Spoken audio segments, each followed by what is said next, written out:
Hello बच्चों, तो कैसे हैं आप सब। मैं सत्यम प्रशांत कौशल आ गया हूं क्लास 12 फिजिक्स का रे ऑप्टिक्स के अंदर रिफ्रैक्शन का एक नया पोर्शन लेकर के, जिसमें मैं आज आपको पढ़ाऊंगा रिफ्रैक्शन क्या होते हैं, लॉज ऑफ रिफ्रैक्शन क्या होते हैं, रिफ्रैक्टिव इंडेक्स क्या होता है। और रिफ्रैक्टिव इंडेक्स को तो मैं बहुत ही डिटेल में पढ़ाऊंगा, जीरो से लेके एडवांस लेवल तक के सारे concept, all type of numerical, जितने क्वेश्चन बन सकते हैं रिगार्डिंग रिफ्रैक्टिव इंडेक्स, सारे के सारे इस लेक्चर में सॉल्व कराए जाएंगे। हाँ भाई, मुझे पता है बच्चों को one of the toughest topic लगता है रिफ्रैक्टिव इंडेक्स, मगर विश्वास मानिए इस लेक्चर को देखने के बाद आपके सारे कॉन्सेप्ट एंड फंडामेंटल एकदम क्लियर हो जाएंगे regarding refractive index, and this is going to be the best content for the refractive index. मैं ये बात आपसे वादा करता हूं। तो चलिए स्टार्ट करते हैं इस लेक्चर को। सबसे पहले आइए पढ़ते हैं रिफ्रैक्शन क्या होता है, उसकी डेफिनेशन क्या होती है। ध्यान से देखिए, the phenomena of bending of light ray when it travel from one medium to another medium. जब कोई रे ऑफ लाइट एक मीडियम से दूसरे मीडियम में ट्रेवल करती है तो उसकी जो पाथ ऑफ लाइट होती है, जो उसकी पाथ होती है, उस पाथ से वो बेंड हो जाती है। अच्छा, इसी फिनोमिना को बोलते हैं रिफ्रैक्शन। फिर से बोलते हैं, जब कोई रे ऑफ लाइट एक मीडियम से दूसरे मीडियम में जाती है, उसका जो पाथ होता है उस पाथ से डेविएट हो जाती है, या कह लो बेंड हो जाती है। इसी फिनोमिना को बोलते हैं रिफ्रैक्शन। अब ये बेंडिंग ऑफ लाइट क्यों हो रहा है, रिफ्रैक्शन का कॉज क्या है, आइए ध्यान से देखते हैं। यहां पे लिखा है change in optical density of medium. अच्छा, अब आपको पता है जो रे ऑफ लाइट है वो एक मीडियम से दूसरे मीडियम में जा रही है। अब मीडियम चेंज होगा तो भाई उस मीडियम की ऑप्टिकल डेंसिटी भी चेंज होगी, जिसके वजह से क्या होगा, ऑप्टिकल डेंसिटी चेंज होने की वजह से due to which speed of light change हो जाएगी। हाँ भाई, ये तो आपको पता है। मान लीजिए आपके पास कोई ऐसा मीडियम है जो बहुत ही ज़्यादा डेंसर है, या कह लो उसकी डेंसिटी बहुत ज़्यादा है, तो उस केस में स्पीड ऑफ लाइट डिक्रीज कर जाएगी। हाँ या ना। अच्छा, मान लीजिए आपके पास कोई ऐसा मीडियम है जिसकी डेंसिटी कम है, उस केस में स्पीड ऑफ लाइट इंक्रीज कर जाएगी। ये तो आपने आम चीज़ों में भी देखा होगा। मान लीजिए आपके पास एक रोड है और उस रोड पे कोई भी क्राउड नहीं है, एकदम खाली रोड है, तो आप एकदम बढ़िया से चलते हो तेज स्पीड में। इसका मतलब यह है कि जब डेंसिटी कम होगी मीडियम की, स्पीड ऑफ लाइट बहुत तेज होगी। समझ गए। और मान लीजिए आपके पास कोई क्राउडेड रोड है, बहुत ज़्यादा भीड़ है, तो आप कैसे चलते हो, धीरे धीरे। समझ गए। तो स्पीड ऑफ लाइट डिक्रीज कर जाएगी। क्या ये बात समझ में आई कि नहीं। अच्छा, अब ऑप्टिकल डेंसिटी को कंफ्यूज मत करना मास डेंसिटी से, जो आपने पढ़ा था भैया, क्या, मास per unit volume. Optical density को पढ़ना है तो स्पीड ऑफ लाइट के बारे में पढ़ना पड़ेगा। और कैसे बताएंगे कौन सा मीडियम डेंसर है और कौन सा मीडियम रेयरर है, आइए ध्यान से देखते हैं। उसके लिए मीडियम पढ़ना पड़ेगा। तो बच्चों, मीडियम क्या होता है, ध्यान से देखिए, मैटर अराउंड अस, जो भी मैटर अराउंड अस है, आसपास का जो भी एनवायरनमेंट है उसी को तो बोलते हैं मीडियम। मीडियम क्या हो सकता है, जैसे आसपास आपके क्या है, एयर है। आप वाटर में चले जाओ, स्विमिंग पूल में, तो वहां पे मीडियम क्या हो जाएगा, वाटर हो जाएगा। आसपास मान लीजिए आपके ग्लास है, तो ग्लास भी एक मीडियम है। समझ गए कि नहीं समझ गए। अच्छा, कोई दिक्कत की बात नहीं है। मीडियम दो तरह के होते हैं, पहला रेयरर मीडियम और दूसरा डेंसर मीडियम। अच्छा भाई, कुछ समय के लिए आप कंपेयर करने के लिए कह सकते हो, रेयरर मीडियम वो मीडियम होता है जिसकी डेंसिटी कम होती है, नाम में ही लिखा है काम, रेयरर। और डेंसर का मतलब है जिसकी डेंसिटी ज़्यादा हो। क्लियर हुई बात कि नहीं। अच्छा देखिए बच्चों, यहाँ पे जो रेयरर और डेंसर मीडियम टर्म यूज कर रहे हो, ये एक रिलेटिव टर्म है, कंपेयर करके कह सकते हैं। हम ये नहीं कह सकते कि भाई ये डेंसर है ये रेयरर है, कंपेयर करके कह सकते हैं। कैसे, देखिए बच्चों, अगर मैं आपसे बोलूं रेयरर मीडियम का एक एग्जांपल बताओ, तो आप कहोगे भैया एयर। अच्छा ठीक है। अब आपसे मैं पूछूं डेंसर मीडियम बताओ, मगर denser in comparison with air बताना पड़ेगा। एयर के कंपैरिजन में कौन ज़्यादा डेंसर होता है, किसकी डेंसिटी ज़्यादा होती है, तो उसके लिए हम कह सकते हैं वाटर है। क्लियर? क्या वाटर हमेशा डेंसर होगा? नहीं, वाटर एयर के कंपैरिजन में डेंसर है, इसीलिए कह रहा हूं ये दोनों एक रिलेटिव टर्म है, कंपेयर करके बता सकते हैं कौन रेयरर कौन डेंसर। क्लियर हुई बात कि नहीं? पक्का। अच्छा, अगर मैं आपसे कहूं क्या वाटर हमेशा डेंसर होगा? ना लड़के, अगर मैं कहूं रेयरर हमारा वाटर है बच्चों, तो ये बताओ वाटर से डेंसर कौन हो सकता है? हनी हो सकता है, ग्लास हो सकता है। चलिए मान लेते हैं ग्लास है, तो भाई डेंसर कौन हो गया? ग्लास हो गया। क्लियर हुई बात कि नहीं? इसी तरह अगर मैं आपसे पूछूं भाई क्या ग्लास कभी रेयरर नहीं हो सकता? हाँ भाई हो सकता है। अगर मैं कहूं हमारा ग्लास रेयरर है तो बच्चों डेंसर इससे कौन होगा? डायमंड। क्लियर? कुछ भी ले सकते हो एग्जांपल। समझ गए? कुल मिला के इतना समझ लो कि भाई आपके लेवल पे रेयरर मीडियम वो मीडियम होते हैं जिनकी डेंसिटी कम होती है, और डेंसर मीडियम वो मीडियम होते हैं जिनकी डेंसिटी ज़्यादा होती है। क्लियर? और डेंसिटी चेंज होने की वजह से स्पीड ऑफ लाइट चेंज होगी। अब आपको पता है भाई एयर में स्पीड ऑफ लाइट ज़्यादा होगी, जैसे ही वाटर में जाएगी स्पीड ऑफ लाइट डिक्रीज करेगी, क्योंकि रेयरर से डेंसर जा रहा है। हाँ या ना? सोचो भाई, जहाँ पे डेंसिटी कम है और वहाँ से लाइट जा रही है ज़्यादा डेंसिटी में वाले मीडियम में, तो स्पीड ऑफ लाइट तो डिक्रीज होना ही है। हुई या बात नहीं? क्लियर हुई बात कि नहीं? अच्छा, देखिए ये डेंसिटी से कंपेयर करना तो वैसे सही बात नहीं है। देखिए ऑप्टिकल डेंसिटी का मतलब क्या होता है? ऑप्टिकल डेंसिटी देखा ना, change in optical density of medium, density नहीं लिखा है। ऑप्टिकल डेंसिटी की डेफिनेशन लिखना चाहें तो लिख सकते हैं ratio of speed of light in two medium. अच्छा, हम स्पीड ऑफ लाइट को कंपेयर करेंगे तब बता सकते हैं कौन डेंसर कौन रेयरर। अच्छा, मान लीजिए कि भाई आपके पास वन मीडियम था और एक कोई दूसरा मीडियम था। फर्स्ट मीडियम से सेकंड मीडियम में गई है, और सेकंड मीडियम में जाने के वजह से स्पीड ऑफ लाइट डिक्रीज कर गई।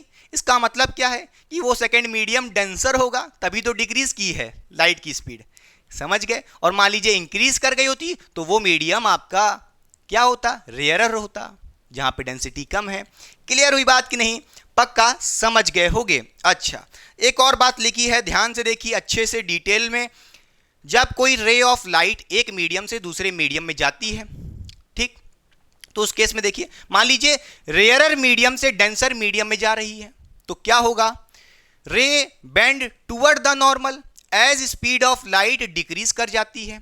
पहले पढ़ लीजिए फिर बताते हैं कैसे, डायग्राम से समझा देंगे। फिर डेंसर से मान लीजिए रेयरर मीडियम में जा रही है तो क्या होगा? Ray bend away the normal as speed of light increase कर रही है। आइए डायग्राम से समझाते हैं। हमारे पास यहाँ पे 3 केस बनते हैं रे ऑफ डायग्राम को लेकर के। आइए समझते हैं। मान लीजिए हमारा सबसे पहला केस, केस नंबर 1, ये हमारा मान लीजिए एक इसके ऊपर मीडियम है, ठीक, और एक इसके नीचे मीडियम है। मान लेते हैं इसके जो ऊपर वाला मीडियम है बच्चों वो एक रेयरर मीडियम है, ठीक है, और नीचे वाला एक डेंसर मीडियम है, ठीक। अच्छा, रेयरर मीडियम आप कह सकते हो जैसे क्या? एयर कह सकते हो। हाँ भाई कह सकते हो, एयर है मान लो। और एयर के कंपैरिजन में कौन डेंसर होता है? भाई वाटर ले लो, ठीक, वाटर ले सकते हो, हनी ले सकते हो, ग्लास ले सकते हो। हमने वाटर ले लिया, खत्म बात, रिलेटिव टर्म है। अच्छा, कोई दिक्कत की बात नहीं है। अब देखिए मान लीजिए हमारे पास इसके ऊपर क्या है? एक रेयरर मीडियम, और इसके नीचे क्या है? Denser medium. सबसे पहला केस देख रहे हैं, जब ray of light rarer medium से डेंसर मीडियम में जाएगी तो क्या होगा? तो चलिए मान लेते हैं ये हमारी इंसिडेंट रे है, ठीक है, ये हमारी इंसिडेंट रे हो गई। अच्छा, कोई दिक्कत की बात नहीं है। और इंसिडेंट रे हो गई, जिस पॉइंट पे ये इंसिडेंट रे स्ट्राइक कर रही है सरफेस पे बच्चों, वहां पे क्या बनाना होता है? नॉर्मल रे बनानी होती है। क्या बनानी होती है? नॉर्मल रे, जिसको मैं डॉटेड डॉटेड से बना दे रहा हूं, नॉर्मल रे। देखिए नॉर्मल रे आपको पता होगा, सरफेस के परपेंडिकुलर एक इमेजिनरी लाइन हम बना लेते हैं eight a point of incidence, जहां पे ये मीट कर रहे हैं।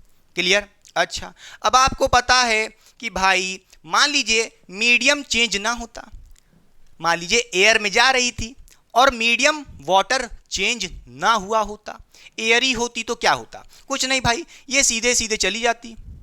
बोलिए, ये अपने पाथ से डेविएट ना करती, हाँ या ना? डेविएट नहीं करती। मगर आप देख रहे हो कि भाई मीडियम चेंज होगा, डेंसिटी चेंज होगी, डेंसिटी चेंज होने के वजह से स्पीड ऑफ लाइट चेंज होगी, हाँ या ना? और आपने देखा है रेयरर से डेंसर के केस में बेंड्स टुवर्ड द नॉर्मल, भाई ये आपकी नॉर्मल रे है, ये जाना तो सीधे चाहती थी, मगर आफ्टर रिफ्रैक्शन रिफ्रैक्टेड रे कहां से जाएगी? क्या ये बेंडिंग ऐसे होगी या इसके अवे हो जाएगी? नॉर्मल के टुवर्ड आएगी या नॉर्मल के अवे हो जाएगी? अच्छा, तो भाई रेयरर से डेंसर के केस में आपने देखा है कि ray of light bend towards the normal, normal के पास आ जाएगी, क्लियर? तो रिफ्रैक्टेड रे क्या हो जाएगी? ये हो जाएगी, ये हमारी रिफ्रैक्टेड रे हमने बना दी है, क्लियर? अच्छा, अब ये एंगल देखिए बच्चों, नॉर्मल से इंसिडेंट रे तक का क्या होता है? एंगल ऑफ इंसिडेंस कहलाता है, क्लियर? अच्छा, और यहां से लेकर के ये एंगल एंगल ऑफ रिफ्रैक्शन कहलाता है। कोई भी एंगल आप देखते हो वो कहां से देखते हो भैया? फ्रॉम द नॉर्मल, नॉर्मल से इंसिडेंट रे तक का एंगल ऑफ इंसिडेंस, नॉर्मल से रिफ्रैक्टेड रे तक का उसको बोलते हैं एंगल ऑफ रिफ्रैक्शन, क्लियर? तो आपने देखा जब आपकी कोई ray of light rarer medium से डेंसर मीडियम में जा रही है तो जाना तो सीधे चाहती थी, मगर ये क्या हो जाएगी? बेंड्स टुवर्ड्स द नॉर्मल, क्योंकि इसकी स्पीड ऑफ लाइट डिक्रीज कर गई होगी। क्यों? क्योंकि डेंसर मीडियम में आ गई है ना। डेंसर मीडियम में आने की वजह से इस लाइट की या कह लो रिफ्रैक्टेड रे जो जा रही है इसकी स्पीड कम हो गई होगी, क्लियर? अच्छा, चलिए समझ गए होंगे, कोई दिक्कत की बात नहीं है। एक बात तो आपको दिख रही है साफ साफ कि भाई जो एंगल ऑफ इंसिडेंस है इस केस में रिफ्रैक्टेड एंगल से ज़्यादा है, क्लियर? अच्छा, और अगर मैं कह दूं एयर वाले मीडियम को फर्स्ट मीडियम और वाटर वाले को सेकंड मीडियम, तो आप देख सकते हो कि स्पीड ऑफ लाइट जो इन एयर होगी क्या होगी? वो ज़्यादा होगी। तो हम यहाँ से कह सकते हैं v1 यानी कि speed of light in first medium यानी कि air is greater than the speed of light in water यानी कि सेकेंड मीडियम। क्लियर हुई बात की नहीं? पक्का समझ गए? जैसा कि आप देख रहे हो स्पीड एक मीडियम से सेकंड मीडियम में जाने की वजह से डिक्रीज कर गई है क्योंकि रेयरर से डेंसर जा रही है। पक्का समझ गए? कोई दिक्कत की बात नहीं होनी चाहिए। अब आइए देखते हैं second case, denser to rarer क्या होगा? चलिए मिटा दें, पक्का? चलिए देखते हैं।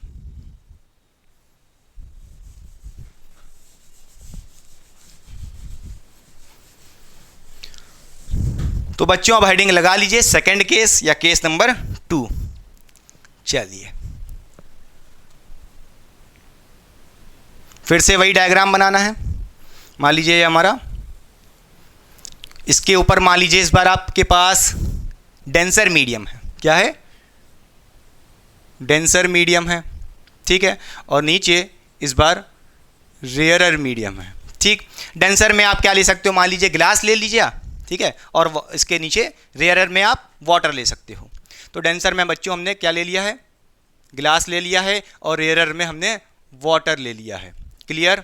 अच्छा, फिर क्या होगा आइए ध्यान से देखते हैं। उसके लिए हमें एक इंसिडेंट रे बनानी पड़ेगी। कैसे बनानी पड़ेगी? ये हमारी इंसिडेंट रे, ठीक? और ये हमारी नॉर्मल रे, ठीक? एक सेकंड। चलिए अब आपको पता है कि भाई अगर मीडियम चेंज ना होता तो ये जो इंसिडेंट रे है सीधी की सीधी चली जाती। अपने ओरिजिनल पाथ को बनाइए पहले। तो सबसे पहले देखिए इसका ओरिजिनल पाथ क्या होता? ये होता अगर ये बेंड ना करती। अब आपको पता है मीडियम चेंज हो गया है, या तो रे ऑफ लाइट क्या होगी? टुवर्ड्स नॉर्मल आ जाएगी, या तो इसके अवे चली जाएगी नॉर्मल के, क्लियर? तो आप क्या देख रहे हो? डेंसर से रेयरर जा रही है। डेंसर से रेयरर जाने पे क्या होती है? बेंड्स अवे द नॉर्मल, जो आपकी रे होती है ओरिजिनल पाथ से अवे द नॉर्मल, भाई नॉर्मल ये है इसके अवे हो जाएगी, क्लियर? तो आपकी रिफ्रैक्टेड रे बच्चों कुछ ये हो जाएगी। समझ गए कि नहीं समझ गए? अच्छा, नॉर्मल से इंसिडेंट रे तक का एंगल, एंगल ऑफ इंसिडेंस, और ये एंगल हो जाएगा एंगल ऑफ रिफ्रैक्शन, नॉर्मल से रिफ्रैक्टेड रे तक। क्लियर, समझ गए? अच्छा, और आपको साफ साफ दिख रहा है कि भाई इस केस में एंगल ऑफ इंसिडेंस क्या है, less than the angle of refraction है। पक्का, यानी कि रिफ्रैक्टेड एंगल ज़्यादा दिख रहा है। किस केस में? जब कोई रे ऑफ लाइट डेंसर से रेयर जा रही है।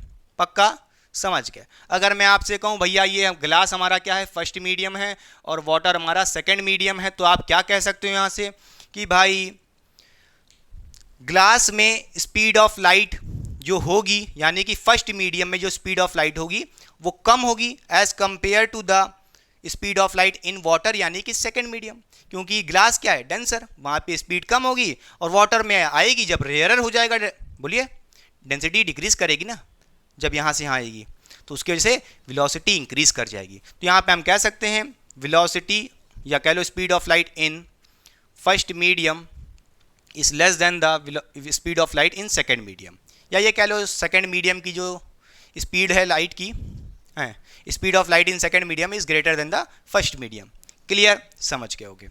अच्छा, ये हो गया सेकेंड केस। अब आइए एक और केस देख लेते हैं, एक और केस देख लेते हैं क्या, चलिए इसी में थोड़ा सा करेक्ट कर देते हैं। केस नंबर 3 बच्चों,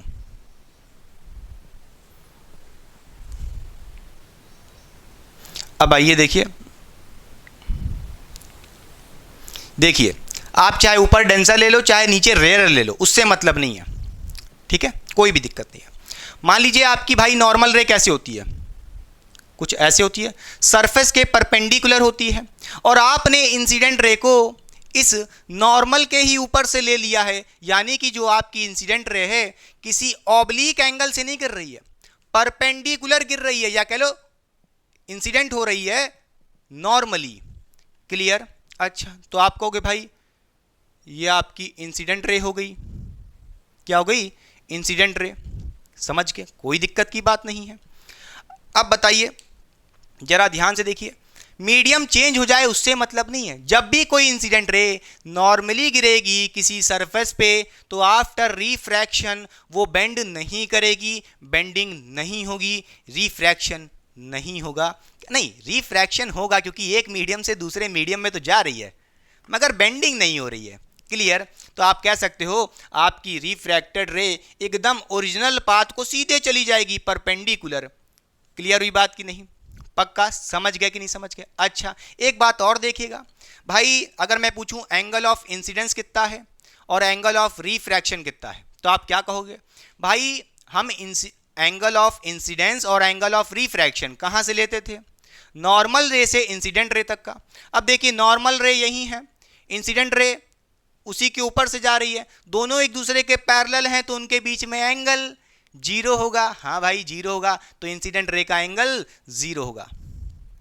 clear? Angle of refraction zero होगा। देख लीजिए नॉर्मल ये थी, रिफ्रैक्टेड रे भी यहीं से जा रही है, तो एंगल तो जीरो होना ही है ना। क्लियर? ये था पूरा ओवरऑल कॉन्सेप्ट जिसमें मैंने आपको रिफ्रैक्शन अच्छे से समझा दिया है। और अब आइए पढ़ते हैं लॉज ऑफ रिफ्रैक्शन। साइड हो रहे हैं, पहले कॉपी करिए। तो आइए बच्चों चलिए पढ़ते हैं लॉज ऑफ रिफ्रैक्शन क्या होते हैं। हेडिंग लगा लीजिए। तो ध्यान से देखिए, सबसे पहला लॉ ऑफ रिफ्रैक्शन हमसे क्या कह रहा है? The incident ray normal refracted ray at a point of incidence must lie in a same plane. इसका कहने का मतलब यह है कि जो आपकी इंसिडेंट रे होती है, नॉर्मल रे होती है और रिफ्रैक्टेड रे होती है, किसी एक पॉइंट पे मीट करती है, उसी पॉइंट को बोलते हैं पॉइंट ऑफ इंसिडेंस। और नोट करने वाली बात क्या है, ये तीनों rays incidence, normal and refracted ray must lie in a same plane, एक ही प्लेन में होनी चाहिए, डिफरेंट प्लेन में नहीं जानी चाहिए। क्या ये बात समझ में आई कि नहीं? अगर नहीं भी समझ में आई है चिंता मत करिए, अभी आपको रिफ्रैक्शन वाला डायग्राम से समझा देंगे। उससे पहले आप ये सेकंड लॉ पढ़िए, हमसे क्या कह रहा है? The ratio of sine of angle of incidence and sine of angle of refraction is constant which is called refractive index। कहने का मतलब यह है कि जो आपका रेशियो होगा sine of angle of incidence to the sine of angle of refraction, ये जो वैल्यू होती है ये कांस्टेंट आती है और उसी कांस्टेंट वैल्यू को हम बोलते हैं रिफ्रैक्टिव इंडेक्स। क्या बोलते हैं? रिफ्रैक्टिव इंडेक्स बोलते हैं। क्लियर? और भाई इसी कांस्टेंट वैल्यू को हम रिफ्रैक्टिव इंडेक्स बोलते हैं, जिसको हम म्यू से रिप्रेजेंट करते हैं। भाई आप अगर क्लास 10th में पढ़े होगे रिफ्रैक्शन वाला टॉपिक, तो वहाँ पे रिफ्रैक्टिव इंडेक्स को n से रिप्रेजेंट करते थे सीबीएसई बोर्ड या आईसीएसई बोर्ड में। मगर आप अगर क्लास 11 12th में आ गए हो, जेई नीट की तैयारी कर रहे हो, तो अब जो टीचर होंगे हाई लेवल होंगे और रिफ्रैक्टिव इंडेक्स को म्यू से रिप्रेजेंट करते होंगे। भाई हाई और लो तो कुछ नहीं होता है, रिप्रेजेंट करने की अलग अलग तरीका है, कहने का मतलब था। अच्छा, कोई दिक्कत नहीं है। आइए समझते हैं इन दोनों लॉस को विद डायग्राम क्या हो रहा है। मान लीजिए हमारे पास कोई गिवन पेयर ऑफ मीडिया है, एयर एंड ग्लास है। एयर हमारा क्या है बच्चों? रेयर मीडियम है और ग्लास हमारा डेंसर मीडियम है। तो मान लेते हैं हमारी इंसिडेंट रे एयर से ग्लास में जाने की कोशिश कर रही है। तो भाई ये हमारी हो गई इंसिडेंट रे। क्या है? Incident ray. क्लियर? नॉर्मल रे बना लीजिए, जिस पॉइंट पे ये टच कर रही है वहीं से एक नॉर्मल रे बना लीजिए परपेंडिकुलर टू द सरफेस। ठीक है, समझ गया? अच्छा, अब आपको पता है ये इंसिडेंट रे ऐसे जाना चाहती थी, एक्चुअल पाथ ये होता। ठीक, एक्चुअल पाथ ये होना चाहिए था, मगर आपको पता है रेयरल मीडियम से डेंसर मीडियम में जा रही है, जिसके वजह से स्पीड ऑफ लाइट डिक्रीज कर जाएगी और ये जो ओरिजिनल पाथ से टुवर्ड्स द नॉर्मल बेंड हो जाएगी। क्लियर? क्या होगा? अपनी एक्चुअल पाथ से नॉर्मल के टुवर्ड्स बेंड हो जाएगी। क्लियर? अच्छा, तो रिफ्रैक्टेड रे चलिए बना लेते हैं हम। ये हो जाएगी हमारी रिफ्रैक्टेड रे बच्चों। अच्छा, कोई दिक्कत नहीं है। चलिए ये ओरिजिनल पाथ हम हटा देते हैं, कोई काम का नहीं है। चलिए, ये हो गई हमारी इंसिडेंट रे और ये हो गई हमारी रिफ्रैक्टेड रे। अब जैसा कि आप देख पा रहे होगे, इंसिडेंट रे, रिफ्रैक्टेड रे और नॉर्मल रे, ये तीनों की तीनों सेम प्लेन में लाई कर रही है। देखिए, ऐसा नहीं होगा कि इंसिडेंट रे ऐसे गई और रिफ्रैक्टेड रे ऐसे आ जाए, मीडियम चेंज कर दे। नहीं, इसी को बोलते हैं पहला लॉ। क्या? इंसिडेंट रे, नॉर्मल रे, refracted ray at a point of incidence. अरे भाई तीनों कहाँ पे? एक पॉइंट पे, जिसको बोल रहे हैं पॉइंट ऑफ इंसिडेंस। आप पी बोल सकते हो। अच्छा, और आप देख रहे हो ये तीनों रेज सेम मीडियम में लाई कर रही हैं। ये नॉर्मल रे है। ठीक है, समझ गया? क्लियर? अच्छा, ये तो हो गया पहला लॉ, समझ गए होगे, बहुत ही आसान था। अब आइए देखते हैं सेकंड लॉ हमसे क्या कह रहा है। उसके लिए हमें यहाँ पे एंगल को देखना पड़ेगा। तो मान लेते हैं इंसिडेंट रे का एंगल कितना है, ये एंगल ऑफ इंसिडेंस मान लेते हैं I1 है, और एंगल ऑफ रिफ्रैक्शन कितना है? R1 है। कितना है? R1 है। भाई छोटा छोटा लिख रहे हैं, डिजिटल बोर्ड तो है नहीं कि बढ़िया से बड़ा कर दें, जितना है इसमें मैनेज कर रहे हैं। तो भाई यहाँ पे साइंटिस्ट ने क्या किया था, किसी एक एंगल से फेंका और किसी एक एंगल से रिफ्रैक्ट हो गई। I1 और R1 की कुछ वैल्यूज होंगी जिनको उस साइंटिस्ट ने रख के इस फॉर्मूले में रखा होगा। क्या? Sine I by sine R उन्होंने सॉल्व करने की कोशिश की होगी। क्या किया होगा? उन्होंने साइन I1 का रेशियो लिया होगा विथ साइन R1 और उन्होंने कुछ वैल्यू कैलकुलेट की थी। उस वैल्यू को ही क्या बोलते हैं हम? रिफ्रैक्टिव इंडेक्स, जो कि कांस्टेंट होता है, चेंज नहीं होता है। उन्होंने सॉल्व किया था और देखा था जब एयर से ग्लास में जा रही है आपकी रे, तो उस केस में इसकी जो वैल्यू आई थी बच्चों, वो आई थी 1.5। क्लियर हुई बात कि नहीं? भाई ये रिफ्रैक्टिव इंडेक्स ही तो है 1.5 म्यू। क्लियर? अच्छा, कोई दिक्कत की बात नहीं है, कांस्टेंट है। जरा प्रूव करके दिखाओ। हाँ भाई, प्रूफ करके दिखाते हैं कि ये 1.5 चेंज नहीं होगा अगर हम यहाँ पे एंगल को चेंज करेंगे। करके देख लो। चलिए भाई, उन्होंने देखा कि उनके मन में सनक आई। हमने पहले I1 एंगल से फेंका था, चलिए अब किसी दूसरे एंगल से इंसिडेंट कराते हैं, I2 एंगल से।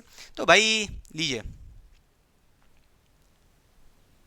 ये हमारी दूसरी इंसिडेंट रे हो गई। ठीक, और आपको पता है ये कैसे जानी चाहिए? ऐसे जानी चाहिए। आफ्टर रिफ्रैक्शन बेंड हो जाएगी टुवर्ड्स द नॉर्मल। ये हो गई रिफ्रैक्टेड रे। अब एंगल मान लेते हैं, ये कितना हो गया? I2 हो गया, और ये एंगल मान लीजिए बच्चों क्या हो गया? R2 हो गया। क्लियर? अच्छा, फिर उन्होंने क्या किया? इस बार sine I by sine R को लगाने की कोशिश की, क्या मिला उनको? Sine I2 upon sine R2। और इस बार भी उन्होंने ये देखा, एक चमत्कार हो गया कि जो वैल्यू है वो अभी भी कांस्टेंट है, 1.5 आ रही है। अरे वाह वाह वाह! अरे भाई, साइंटिस्ट को तो एंगल्स पता होंगे ना, रिफ्रैक्शन कराने के लिए उनको एंगल्स पता होंगे। उन एंगल्स को यहाँ पे रखा, I2 और R2 की वैल्यू रख दिया और साइन लगा करके ट्रिग्नोमेट्री सॉल्व कर दिया, और वैल्यू आ रही है 1.5, यानी कि चेंज नहीं हो रही है। हम एंगल फिर चेंज कर दें, मान लीजिए किसी I3 एंगल से फेंकते तो रिफ्रैक्शन एंगल कितना होता? R3 होता। फिर sign I3 by sine R3 करते, उस केस में भी 1.5 ही मिलता। हाँ भाई, समझ गए। इसका मतलब यह है कि भाई किसी भी मीडियम के लिए, किसी भी गिवन पेयर ऑफ मीडिया के लिए sine I by sine R constant होता है? नहीं, ये नहीं कह रहा मैं। For a given pair of media, note करिएगा, क्या नोट करिएगा? Sine I by sine R, ये जो वैल्यू कांस्टेंट होती है for a given pair of media, note करिएगा, for given pair of media. यहां पे given pair of media, media यानी कि मीडियम, ठीक है। यहां पे गिवन पेयर ऑफ मीडिया क्या थे? एयर ग्लास था, एयर और ग्लास था। अगर given pair of media change कर दें, एयर और वाटर ले लें, तो क्या ये sine I by sine R की वैल्यू 1.5 ही कांस्टेंट बनी रहेगी? नहीं, मीडियम चेंज हो गए हैं भैया, given pair of media change हो गया है। क्लियर? नहीं विश्वास हो रहा तो करके बताते हैं, बस बने रहिए थोड़ी देर और, एकदम टुकड़ा टुकड़ा रोटी खाइए, सब कुछ सिखाएंगे, जीरो से हीरो बना देंगे, चिंता क्यों कर रहे हो। चलिए हम अपना given pair of media change कर लेते हैं। अभी हमने लिया था एयर और ग्लास, उस केस में कितना आ रहा है? 1.5 आ रहा है। अच्छा, मान लीजिए हमने यहाँ पे एयर और वाटर ले लिया है। क्या ले लिया? एयर और वाटर ले लिया है, और given pair of media change हो गया। तो उस केस में नोट करिएगा, क्या बच्चों, इस केस में भी ये सारी वैल्यूज जो आप देख रहे हो क्या आएगी? सेम आएगी? नहीं आएगी। क्यों? देखिए ध्यान से। मान लीजिए उस साइंटिस्ट ने क्या किया होगा, sign I1 by sine R1। भाई देखिए डायग्राम वही है, सब कुछ सेम रहेगा, ठीक है। रेयरर से डेंसर में जा रहा है, सेम चीजें हो रही हैं, ठीक है। I1 बाय R1 किया, उस केस में उन्होंने 1.5 वैल्यू अचीव नहीं की थी। कितनी आई थी? नोट करिएगा, एयर और वाटर के केस में कितनी आई थी? 1.33 आई थी। क्लियर? समझ गए? अच्छा, फिर उन्होंने देखा था sign I2 by sine R2, इस केस में भी 1.33 आई थी। हाँ, वैल्यू तो चेंज हो गई है, मगर फिर से देखिए गिवन पेयर ऑफ मीडिया के केस में 1.3, 1.3, 1.3, 1.3 मिलता रहेगा। मीडियम चेंज हो गए, given pair of media change हो गया। उस गिवन पेयर ऑफ मीडिया में sine I by sine R की वैल्यू कांस्टेंट होगी। समझ गए? मगर पेयर ऑफ मीडिया चेंज कर दोगे तो भैया सेम नहीं मिलेगा। क्लियर हुई बात कि नहीं? पक्का? कोई दिक्कत नहीं होनी चाहिए। चलिए कॉपी करिए, ये था पूरा फील। अब आपको बताएंगे कैसे कॉन्सेप्ट लगाना है रिफ्रैक्टिव इंडेक्स का, दबा करके डिटेल में, जिससे आप सारे क्वेश्चन कर सकते हो ट्रिक से। तो आइए बच्चों, चलिए पढ़ते हैं रिफ्रैक्टिव इंडेक्स क्या होता है। तो सबसे पहले हेडिंग लगा लीजिए, फिर पढ़ते हैं इसकी डेफिनेशन क्या होती है। आइए ध्यान से देखते हैं। It is the measure of bending of light रे when passing from one medium to another medium। इसका मतलब यह है जब कोई रे ऑफ लाइट एक मीडियम से दूसरे मीडियम में ट्रैवल करती है, जिसके वजह से बेंडिंग ऑफ लाइट होती है, और बेंडिंग कितनी ज़्यादा हो रही है, बेंडिंग कितनी कम हो रही है, इस मेजरमेंट को बोलते हैं रिफ्रैक्टिव इंडेक्स। क्या ये डेफिनेशन समझ में आई?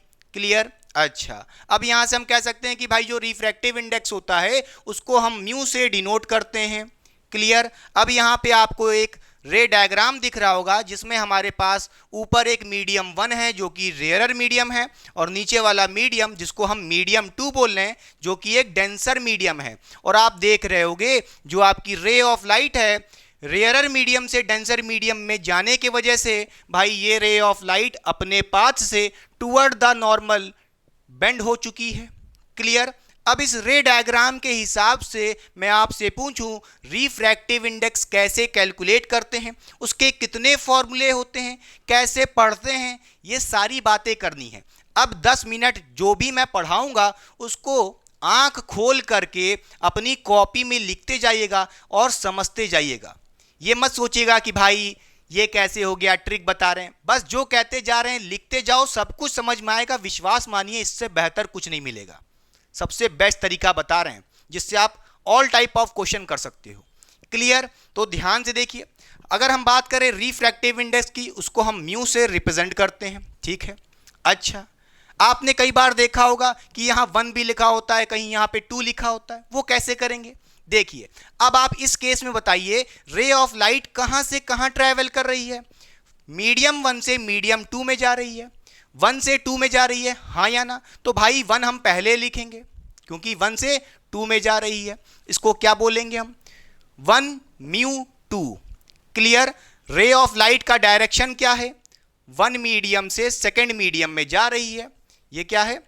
लाइट की एंट्री। कैसे करेंगे, पहचानेंगे लाइट की एंट्री?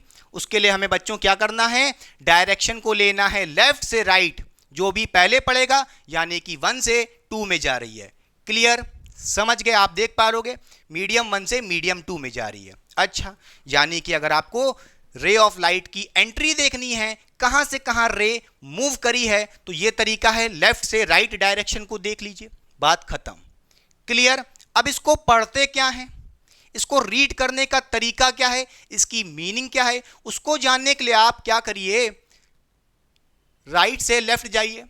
राइट से लेफ्ट डायरेक्शन जाएंगे तो क्या मिलेगा? पहले आपको 2 पहले मिल रहा है, 1 बाद में मिल रहा है, तो इसको हम क्या बोल सकते हैं? इसको रीड करने का तरीका क्या होगा, आइए आपको बताते हैं। रीड कह लो या इसका मीन क्या है, मीनिंग क्या है। अच्छा, तो ध्यान से देखिए बच्चों, इसको हम क्या पढ़ेंगे? Refractive index of second medium with respect to first medium, हाँ या ना? क्योंकि 2 पहले मिल रहा है और 1 बाद में मिल रहा है, तो हम यहां से कह सकते हैं क्या? रिफ्रैक्टिव इंडेक्स, जिसको मैं शॉर्ट में RI लिख रहा हूं, refractive index of medium 2 with respect to, short में WRT लिख दिया, with respect to medium first. बच्चों, क्योंकि आप देख रहे हो रीड कैसे करते हैं, राइट से लेफ्ट मूव करो, 2 पहले मिल रहा है, 1 बाद में मिल रहा है, तो refractive index of second medium with respect to medium 1, या कह लो फर्स्ट मीडियम। क्या ये बात समझ में आई कि नहीं? क्या ये तरीका पसंद आया कि नहीं? कहा था ना किलर लेक्चर होगा पक्का। बस बने रहिए, पढ़ना सीख गए, रीड करना सीख गए, डायरेक्शन जानना समझ गए कि लाइट कहां से कहां मूव कर रही है। अच्छा, अब बच्चों रिफ्रैक्टिव इंडेक्स कैसे कैलकुलेट करते हैं? इसके तो हमारे पास टोटल 4 फॉर्मूले बनेंगे, सब बताएंगे ट्रिक से कैसे करना है। देखिए, अगर आपको रिफ्रैक्टिव इंडेक्स निकालना है, कैलकुलेट करना है, बोलिए refractive index of second medium with respect to first medium, ये निकालना है। और इसका जो सबसे पहला फॉर्मूला होता है एंगल को लेकर के, उसके लिए आपको क्या करना पड़ेगा? लेफ्ट से राइट जाना पड़ेगा। रिफ्रैक्टिव इंडेक्स का वैल्यू निकालना है। अगर आपको एंगल पता है तो भाई ये एंगल वाला है फॉर्मूला, उसके लिए क्या करना पड़ेगा? लेफ्ट से राइट जाना पड़ेगा। अब लेफ्ट से राइट जाओगे तो 1 पहले मिल रहा है, 2 बाद में मिल रहा है। अच्छा, तो आप यहां से कहोगे 1 यानी कि भाई मीडियम 1 में देखिए, मीडियम 1 में क्या है? एंगल I है, और मीडियम 2 में क्या मिल रहा है? Angle R। तो आप यहां से कहोगे अगर आपको refractive index of second medium चाहिए with respect to first medium, तो आप कहोगे कि भाई हमें लेफ्ट से राइट जाना है, तो भाई 1 पहले मिलेगा और मीडियम 1 में एंगल क्या है? I। तो आप कहोगे साइन I, इसको ऊपर रख दिया, जो पहले मिला उसको ऊपर रख दिया, अपॉन जो बाद में मिला साइन R। मीडियम 2 में क्या एंगल मिल रहा है? R मिल रहा है। क्लियर हुई बात कि नहीं? फिर बताइए 1 से 2, तो भाई 1 में तो I है और 2 में एंगल R है, तो कैसे निकालेंगे रिफ्रैक्टिव इंडेक्स? एंगल वाले टर्म में। कैसे निकालोगे? Refractive index of second medium with respect to first medium निकालना है तो sine I by sine R करना पड़ेगा। क्लियर? समझ गए होगे। अच्छा, रिफ्रैक्टिव इंडेक्स का एक और फॉर्मूला होता है वेलोसिटी के टर्म में, या कह लो स्पीड के टर्म में। अच्छा, उसके लिए भी हमें क्या करना पड़ेगा भाई, लेफ्ट से राइट मूव करना पड़ेगा। अच्छा, तो हमको स्पीड के टर्म में रिफ्रैक्टिव इंडेक्स कैलकुलेट कर सकते हैं। क्लियर? बोलिए। तो refractive index of second medium with respect to first medium, उसके लिए क्या करना है बताइए। लेफ्ट से राइट जाना है। लेफ्ट से राइट जाओगे तो भैया मीडियम वन पहले मिल रहा है, मीडियम टू बाद में मिल रहा है।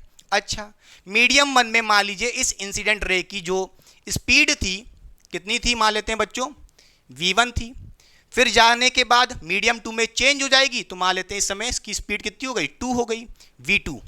पहले v1 थी, अब v2 हो गई।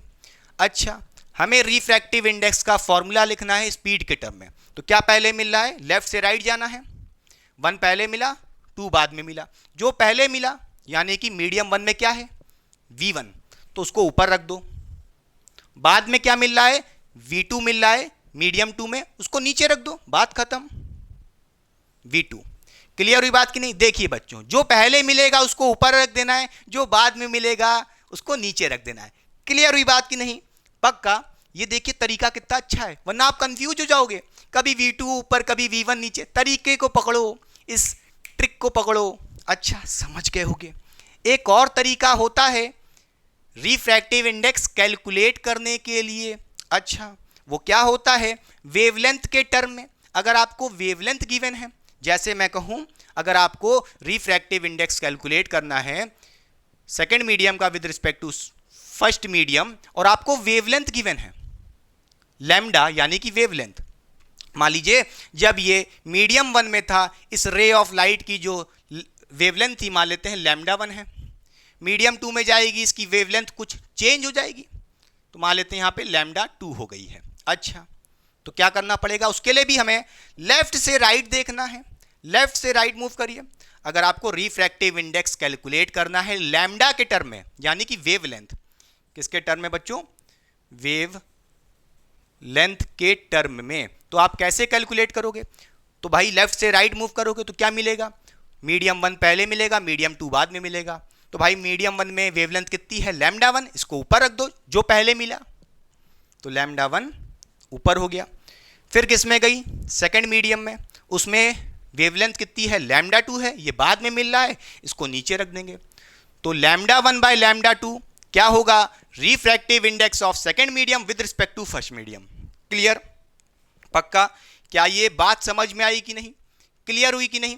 अच्छा, कोई दिक्कत की बात नहीं है। एक और तरीका होता है रिफ्रैक्टिव इंडेक्स को कैलकुलेट करने के लिए। क्या होता है, क्या होता है, क्या होता है, आइए देखिए। मान लीजिए आपको इन मीडियम्स के इंडिविजुअल रिफ्रैक्टिव इंडेक्स गिवन होता। मान लेते हैं ये मीडियम वन है ऊपर वाला, इस मीडियम का कुछ ना कुछ खुद का रिफ्रैक्टिव इंडेक्स होगा कि नहीं होगा, तो कह सकते हैं इसका रिफ्रैक्टिव इंडेक्स मान लीजिए μ1 है, और इस मीडियम 2 का रिफ्रैक्टिव इंडेक्स कुछ μ2 है। इंडिविजुअल रिफ्रैक्टिव इंडेक्स बात कर रहा हूं, मान लेता हूं μ2। μ1 क्या है, μ2 क्या है, इंडिविजुअल रिस्पेक्टिव रिफ्रैक्टिव इंडेक्स है अपने अपने मीडियम के। क्लियर? समझ गए होगे। अच्छा, तो अगर आपको कुछ ऐसा फॉर्मूला मिल जाए μ1 अपॉन μ2 या μ2 अपॉन μ1, अच्छा अगर आपको इंडिविजुअल रिफ्रैक्टिव इंडेक्स पता है तो भाई उसके लिए आप रिफ्रैक्टिव इंडेक्स सेकेंड मीडियम का with respect to first medium ये कैसे निकालोगे, उसके लिए भी आपको लेफ्ट से राइट जाना पड़ेगा। कौन से फॉर्मूले के लिए, रिफ्रैक्टिव इंडेक्स वाले, कौन सा, RI वाला फॉर्मूला, जब आपको इंडिविजुअल रिफ्रैक्टिव इंडेक्स पते हों। क्लियर? तो आपको निकालना है refractive index of second medium with respect to first medium. एक बात गलत बता दिया हूं, जब आपको इंडिविजुअल रिफ्रैक्टिव इंडेक्स पता हो तो आपका डायरेक्शन ये होना चाहिए, लेफ्ट से राइट नहीं होना चाहिए, राइट से लेफ्ट होना चाहिए। ठीक है? जब आपको फॉर्मूला निकालना हो, इंडिविजुअल रिफ्रैक्टिव इंडेक्स पता हो। अच्छा, राइट से लेफ्ट जाओगे तो भाई 2 पहले मिलेगा, 1 बाद में मिलेगा। अच्छा, 2 पहले मिलेगा और 2 मीडियम में, सेकेंड मीडियम में कितना रिफ्रैक्टिव इंडेक्स है, μ2, तो उसको ऊपर रख देना है। ठीक है? फिर देखिए राइट से लेफ्ट जा रहे हैं, टू ऊपर मिला तो म्यू टू ऊपर रख दिया, सेकंड फर्स्ट मीडियम मिला उसके बाद राइट से लेफ्ट जाने पे, तो भाई फर्स्ट मीडियम में रिफ्रैक्टिव इंडेक्स क्या है म्यू वन, तो उसको नीचे रख देना, बाद में मिला है। क्लियर? बोलिए बच्चों, क्या ये फॉर्मूले एकदम अच्छे से क्लियर हो गए? पहले कॉपी करिए, तब तक मैं मार्कर को इंक पिला देता हूं और आगे फॉर्मूले बताता हूं। तो बच्चों मैंने मार्कर को इंक पिला दी है, आइए देखते हैं और बातें कुछ हैं बताने के लिए, ध्यान से देखिए। अगर आपको लाइट का डायरेक्शन देखना है या एंगल के टर्म में रिफ्रैक्टिव इंडेक्स कैलकुलेट करना है या स्पीड के टर्म में रिफ्रैक्टिव इंडेक्स कैलकुलेट करना है या वेवलेंथ के टर्म में आपको रिफ्रैक्टिव इंडेक्स कैलकुलेट करना है, तो उसके लिए आपको क्या देखना पड़ेगा? लेफ्ट से राइट डायरेक्शन को देखना है, बात खत्म। और तरीका तो आप जान ही गए हैं। अगर आपको रीड करना है या कह लो रिफ्रैक्टिव इंडेक्स निकालना है, जब आपको इंडिविजुअल रिफ्रैक्टिव इंडेक्स पता हो म्यू वन म्यू टू अलग अलग, तो आपको क्या करना पड़ेगा? राइट से लेफ्ट मूव करना पड़ेगा उस केस में। क्लियर? क्या ये बात समझ में आई कि नहीं? इस तरीके को अच्छे से नोट कर लीजिए, बहुत ही वैल्यूएबल कंटेंट दे रहा हूं आपको नोट्स के फॉर्म में। अच्छा, अब एक बात नोट करिएगा, आपने देखा है क्या बच्चों, आपने एक फॉर्मूला पढ़ा होगा V equals to F lambda, class 10th में पढ़ा होगा साउंड वाले चैप्टर में। क्या पढ़ा था? V equals to F lambda, यानी कि वेलोसिटी जो होती है किसके बराबर होती है? Frequency multiplied by lambda. अब आपको पता है जब मीडियम वन में आपने देखा वेलोसिटी कितनी थी? v1 थी, v1 से v2 हो गई, यानी कि वेलोसिटी चेंज हो जाती है, स्पीड चेंज हो जाती है रे ऑफ लाइट की। पहले लैम्डा थी, वेवलेंथ लैम्डा थी, बाद में कितनी हो गई मीडियम टू में जाने के बाद? बोलिए बच्चों, लैम्डा 2 हो गई है, यानी कि वेवलेंथ भी चेंज होता है, स्पीड ऑफ लाइट भी चेंज होती है एक मीडियम से दूसरे मीडियम जाने पे। बट नोट करने वाली बात क्या है? फ्रीक्वेंसी कभी चेंज नहीं होती है। ये क्या? नॉट चेंज, कभी भी चेंज नहीं होती है, कांस्टेंट होती है जितना पहले वाले मीडियम में थी। मान लो फ्रीक्वेंसी यहां पे f थी तो यहां पे भी f रहेगी। क्लियर? तो आप सोच रहे होगे रिफ्रैक्टिव इंडेक्स का फॉर्मूला फ्रीक्वेंसी के टर्म में क्यों नहीं आ रहा? चलो बता देते हैं। देखिए, आप यहां से कहोगे v1 बाई v2 है, तो कैसे कहोगे भाई? v1 क्या है? v कैसे निकालते हैं? f लैम्डा, तो भाई f है लैम्डा, फर्स्ट मीडियम में वेवलेंथ कितनी है? लैम्डा 1। अब v2 निकालोगे तो क्या कहोगे? f lambda 2। तो कोई मतलब ही नहीं है। देखिए f कैंसिल हो जाएगा, लैम्डा 1 बाय लैम्डा 2 ये तो हमने पहले ही निकाल चुका है। क्लियर? तो फ्रीक्वेंसी तो कैंसिल ही हो जाएगी, क्योंकि जितनी पहले थी उतनी बाद में है, तो कोई मतलब ही नहीं है रिफ्रैक्टिव इंडेक्स के टर्म में निकालने का। तो चलिए ये मिटा दें, आपको सिर्फ समझाने के लिए था। अच्छा, क्लियर? बोलिए बच्चों, ये भी मिटा देते हैं, जगह कम पड़ेगी। लिख लिया आपने? चलिए अब नोट करिएगा एक बात और। अब यहां पे आप जरा ध्यान से देखो, अगर मैं यहां पे कहूं sine I by sine R, या बोलूं v1 बाई v2 या लैम्डा 1 बाई लैम्डा 2 या म्यू 2 बाई म्यू 1, सब क्या दे रहे हैं? रिफ्रैक्टिव इंडेक्स सेकेंड मीडियम का with respect to first medium, हाँ या ना? तो भाई सबके सब जब रिफ्रैक्टिव इंडेक्स दे रहे हैं तो हम इनको इक्वेट करके एक रिलेशन भी बता सकते हैं। क्लियर? अच्छा देखिए बच्चों, अगर आपसे मैं कहूं सबसे पहले यहां v1 बाई v2 को इक्वेट कर दो लैम्डा 1 बाई लैम्डा 2, तो क्या होगा? ध्यान से देखिए, आप यहां से कहोगे v1 by v2 equals to क्या हो जाएगा? Lambda 1 by lambda 2। अब देखिए यहां से आप क्या कह सकते हो? v1 lambda 1 equals to lambda 2 v2। यहां से आप कह सकते हो क्या बच्चों? देखिए एक रिलेशन बनेगा v1 लैम्डा 2 और v2 लैम्डा 1। क्या ये रिलेशन बनेगा कि नहीं बनेगा अगर मैं क्रॉस मल्टीप्लाई कर दूं? क्लियर? तो इस रिलेशन को याद नहीं करना, इस तरीके को सीखिए, अप्रोच को सीखिए। ठीक? अच्छा, इसी तरह मैं आपसे कहूं क्या? बोलिए, अगर मैं आपसे कहूं कि v1 बाई v2 को इक्वेट कर दो किससे?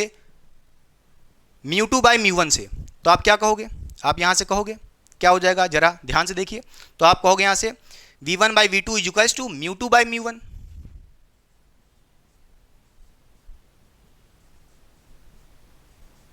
तो आप यहां से ये भी कह सकते हो क्या? v2 u1 कह सकते हो इक्वल्स टू v1 u2। तो आप क्या कहोगे? v2 u1 equals to v1 u2। ये रिलेशन भी सही है कि नहीं सही है? क्लियर? याद नहीं करना है, तरीके को सीखिए, समझ गए? अच्छा, कोई दिक्कत नहीं भाई। अब इधर देखिए, वेलोसिटी के टर्म में रिलेट करो, v1 बाई v2, ये हो गया। एक बार आप इसको इससे कर दो, sine I by sine R equals to कर सकते हो mu two by mu one. भाई ये कर सकते हो कि नहीं कर सकते हो? हाँ भाई कर सकते हैं, कोई दिक्कत नहीं है। देखिए आप यहां से कहोगे sine I by sine R, sine I by sine R किसके बराबर होगा? Mu two by mu one के।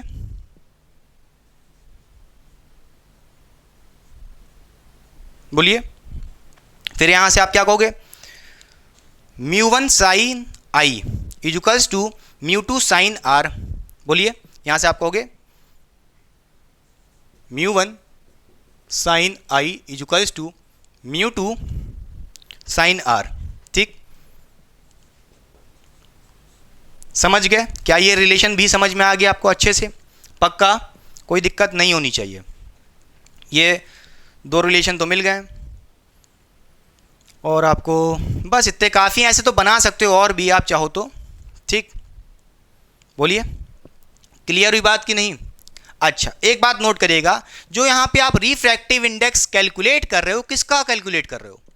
नोट करिएगा, सेकेंड मीडियम का with respect to first medium. क्या लिखा है इसका मतलब? Refractive index of medium two. हम मीडियम टू का रिफ्रैक्टिव इंडेक्स बता रहे हैं with respect to medium first, यानी कि हम रिलेट करके बता रहे हैं किसी एक का मीडियम का refractive index with respect to other medium.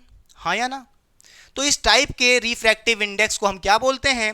Relative refractive index. क्या बोल सकते हैं? चाहे तो आप यहाँ पे लिख लीजिए कि भाई ये कौन सा टाइप है, ऊपर कहीं हेडिंग बना के लिख लीजिएगा। मैंने स्टार्टिंग में नहीं बताया था ताकि आप कंफ्यूज ना हो। बोलिएगा बच्चों, क्या है ये? Relative refractive index.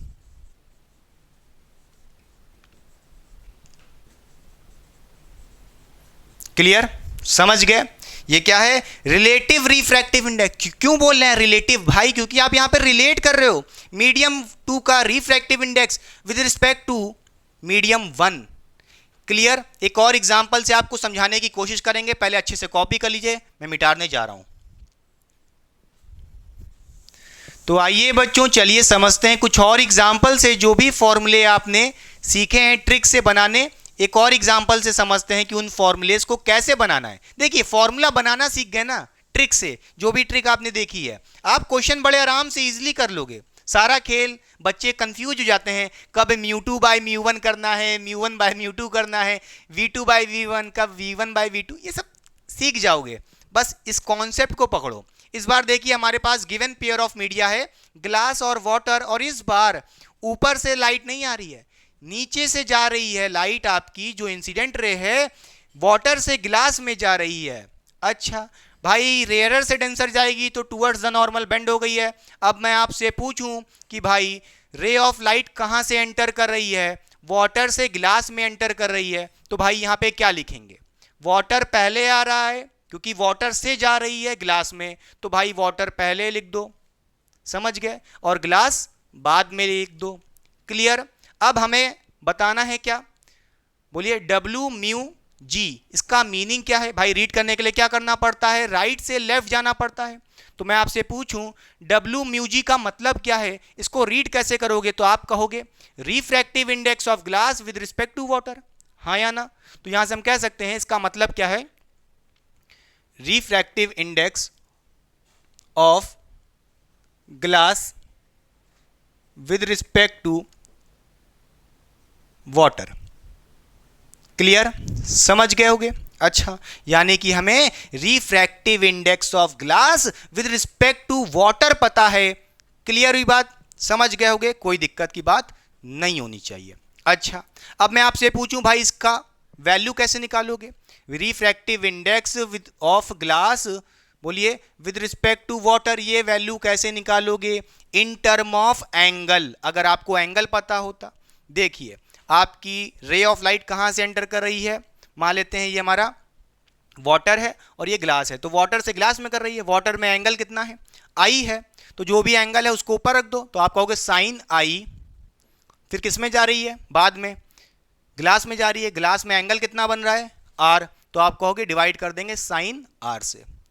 क्लियर, समझ गए होगे। एक बार और प्रैक्टिस करा देते हैं, देखते जाइए। अब मैं आपसे पूछूं, एक और तरीका होता है भाई रिफ्रैक्टिव इंडेक्स ऑफ ग्लास निकालने का with respect to water in term of angle. आपने देख लिया, स्पीड यानी कि वेलोसिटी। उसके लिए क्या करना है बच्चों, लेफ्ट से राइट जाना है। लेफ्ट से राइट जाओगे तो वाटर पहले मिल रहा है, ग्लास बाद में मिल रहा है। तो भाई मान लेते हैं वाटर के अंदर इसकी कुछ वेलोसिटी होगी, कितनी, वी डब्ल्यू। ग्लास में चला गया तो इसकी वेलोसिटी हो गई वी जी। ठीक है, तो ग्लास नहीं, वाटर से ग्लास में जा रहा है तो वाटर पहले मिल रहा है, तो आप क्या कहोगे, हम वी डब्ल्यू को ऊपर रखेंगे, velocity of light in water upon velocity of light in glass.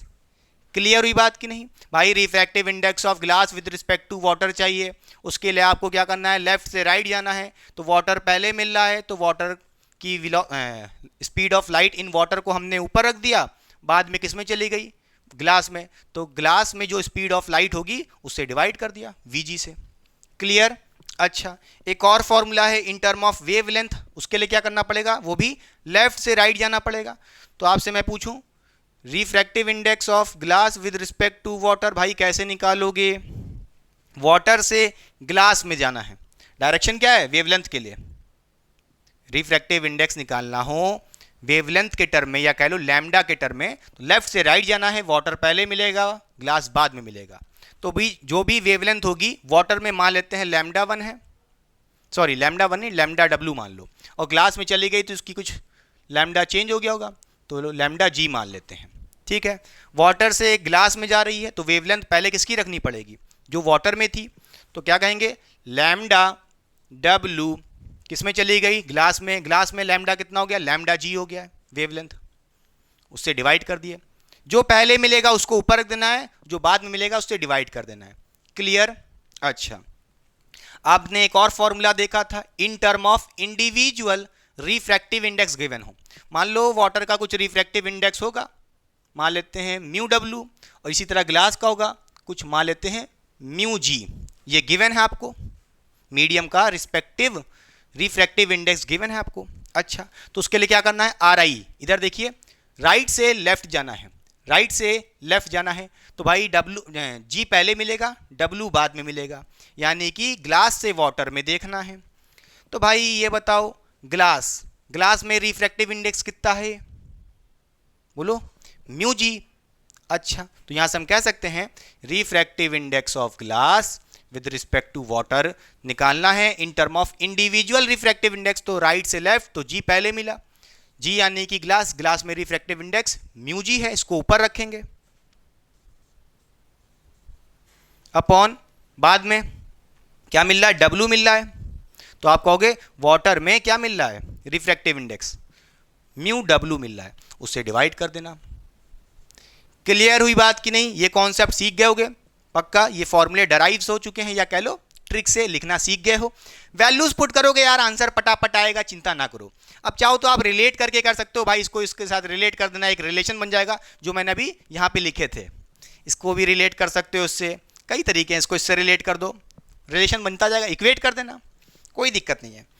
Clear. ये था बच्चों क्या, रिलेटिव रिस्पेक्टिव इंडेक्स। फिर बोल रहा हूं, आपने क्या बताया है, रिफ्रैक्टिव इंडेक्स ऑफ ग्लास बताया है, किसके रिस्पेक्ट में, वाटर के रिस्पेक्ट में। जब भी आप किसी एक मीडियम का रिफ्रैक्टिव इंडेक्स बताते हो दूसरे के टर्म में, उस केस में उस टाइप के रिफ्रैक्टिव इंडेक्स को बोलते हैं रिलेटिव, क्या बोलते हैं,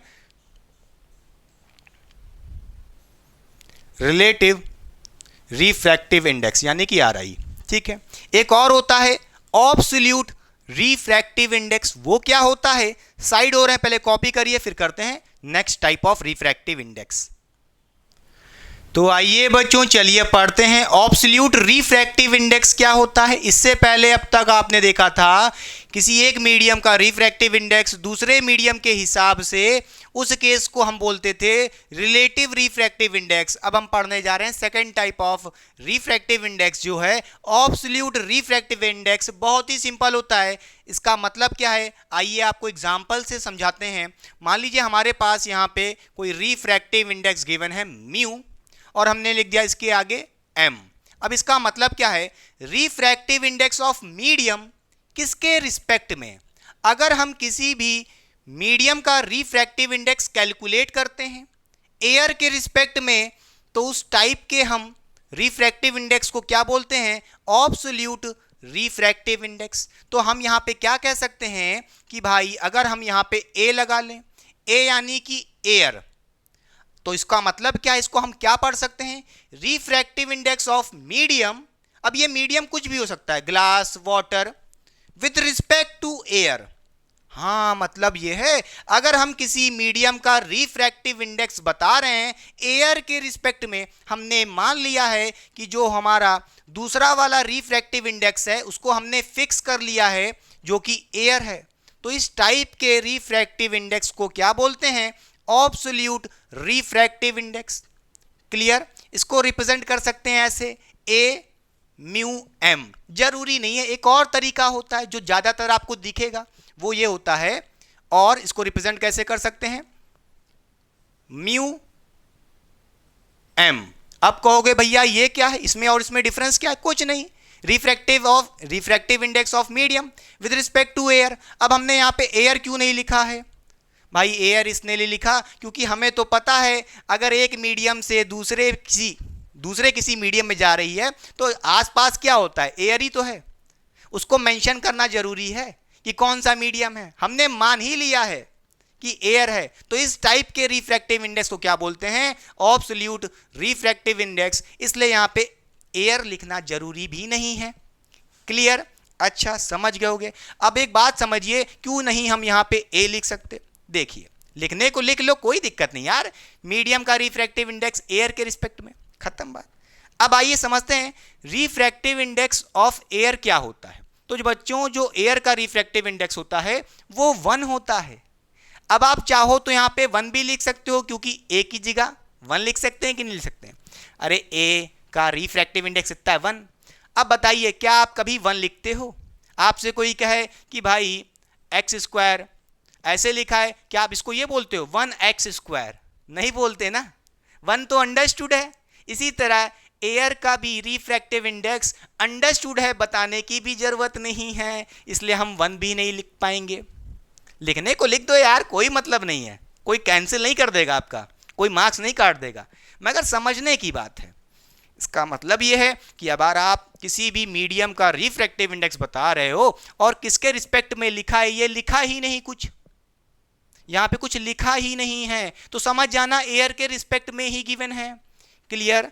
आपसे जैसे कोई कहे म्यू जी, इसका रिफ्रैक्टिव इंडेक्स है 1/5, तो इसका मतलब यह है, मान लो, होता नहीं है, मान लो अगर गिवन है ऐसा, रिफ्रैक्टिव इंडेक्स ऑफ ग्लास किसके रिस्पेक्ट में? कौन सा मीडियम? भाई नहीं दिया है तो समझ लेना कि यहां पे एयर के रिस्पेक्ट में गिवन है। क्या ये बात समझ में आई कि नहीं? इस टाइप के रिफ्रैक्टिव इंडेक्स को बोलते हैं ऑब्सोल्यूट रिफ्रैक्टिव इंडेक्स। तो ये था बच्चों ऑब्सोल्यूट रिफ्रैक्टिव इंडेक्स, आप समझ गए होंगे। अब देखिए, हमारे पास एक फॉर्मूला का तरीका होता है जो आपने इधर देख ही चुके हैं। ये सारे फॉर्मूले आप इसके लिए भी अप्लाई कर सकते हो, कोई दिक्कत की बात नहीं है। इस बार मान लेते हैं हमारे पास कोई मीडियम का रिफ्रैक्टिव इंडेक्स है विद रिस्पेक्ट टू एयर, यानी कि ऑब्सोल्यूट रिफ्रैक्टिव इंडेक्स गिवन है। किसी मीडियम का रिफ्रैक्टिव इंडेक्स निकालना है तो भाई कैसे निकालोगे? चलिए, कैसे निकालोगे भैया जरा बताओ। भाई तरीका वही है, लेफ्ट से राइट मूव करना है। अगर आपको स्पीड वाला फॉर्मूला चाहिए, मान लेते हैं आपकी जो लाइट एंटर कर रही है एयर से मीडियम में जा रही होगी और आपको स्पीड के टर्म में रिफ्रैक्टिव इंडेक्स का फॉर्मूला बताना है इस मीडियम का विद रिस्पेक्ट टू एयर। ठीक है, समझ गए। तो उसके लिए लेफ्ट से राइट जाना पड़ेगा। तो भाई लेफ्ट से जब राइट जाओगे तो एयर, फिर बाद में मिलेगा मीडियम।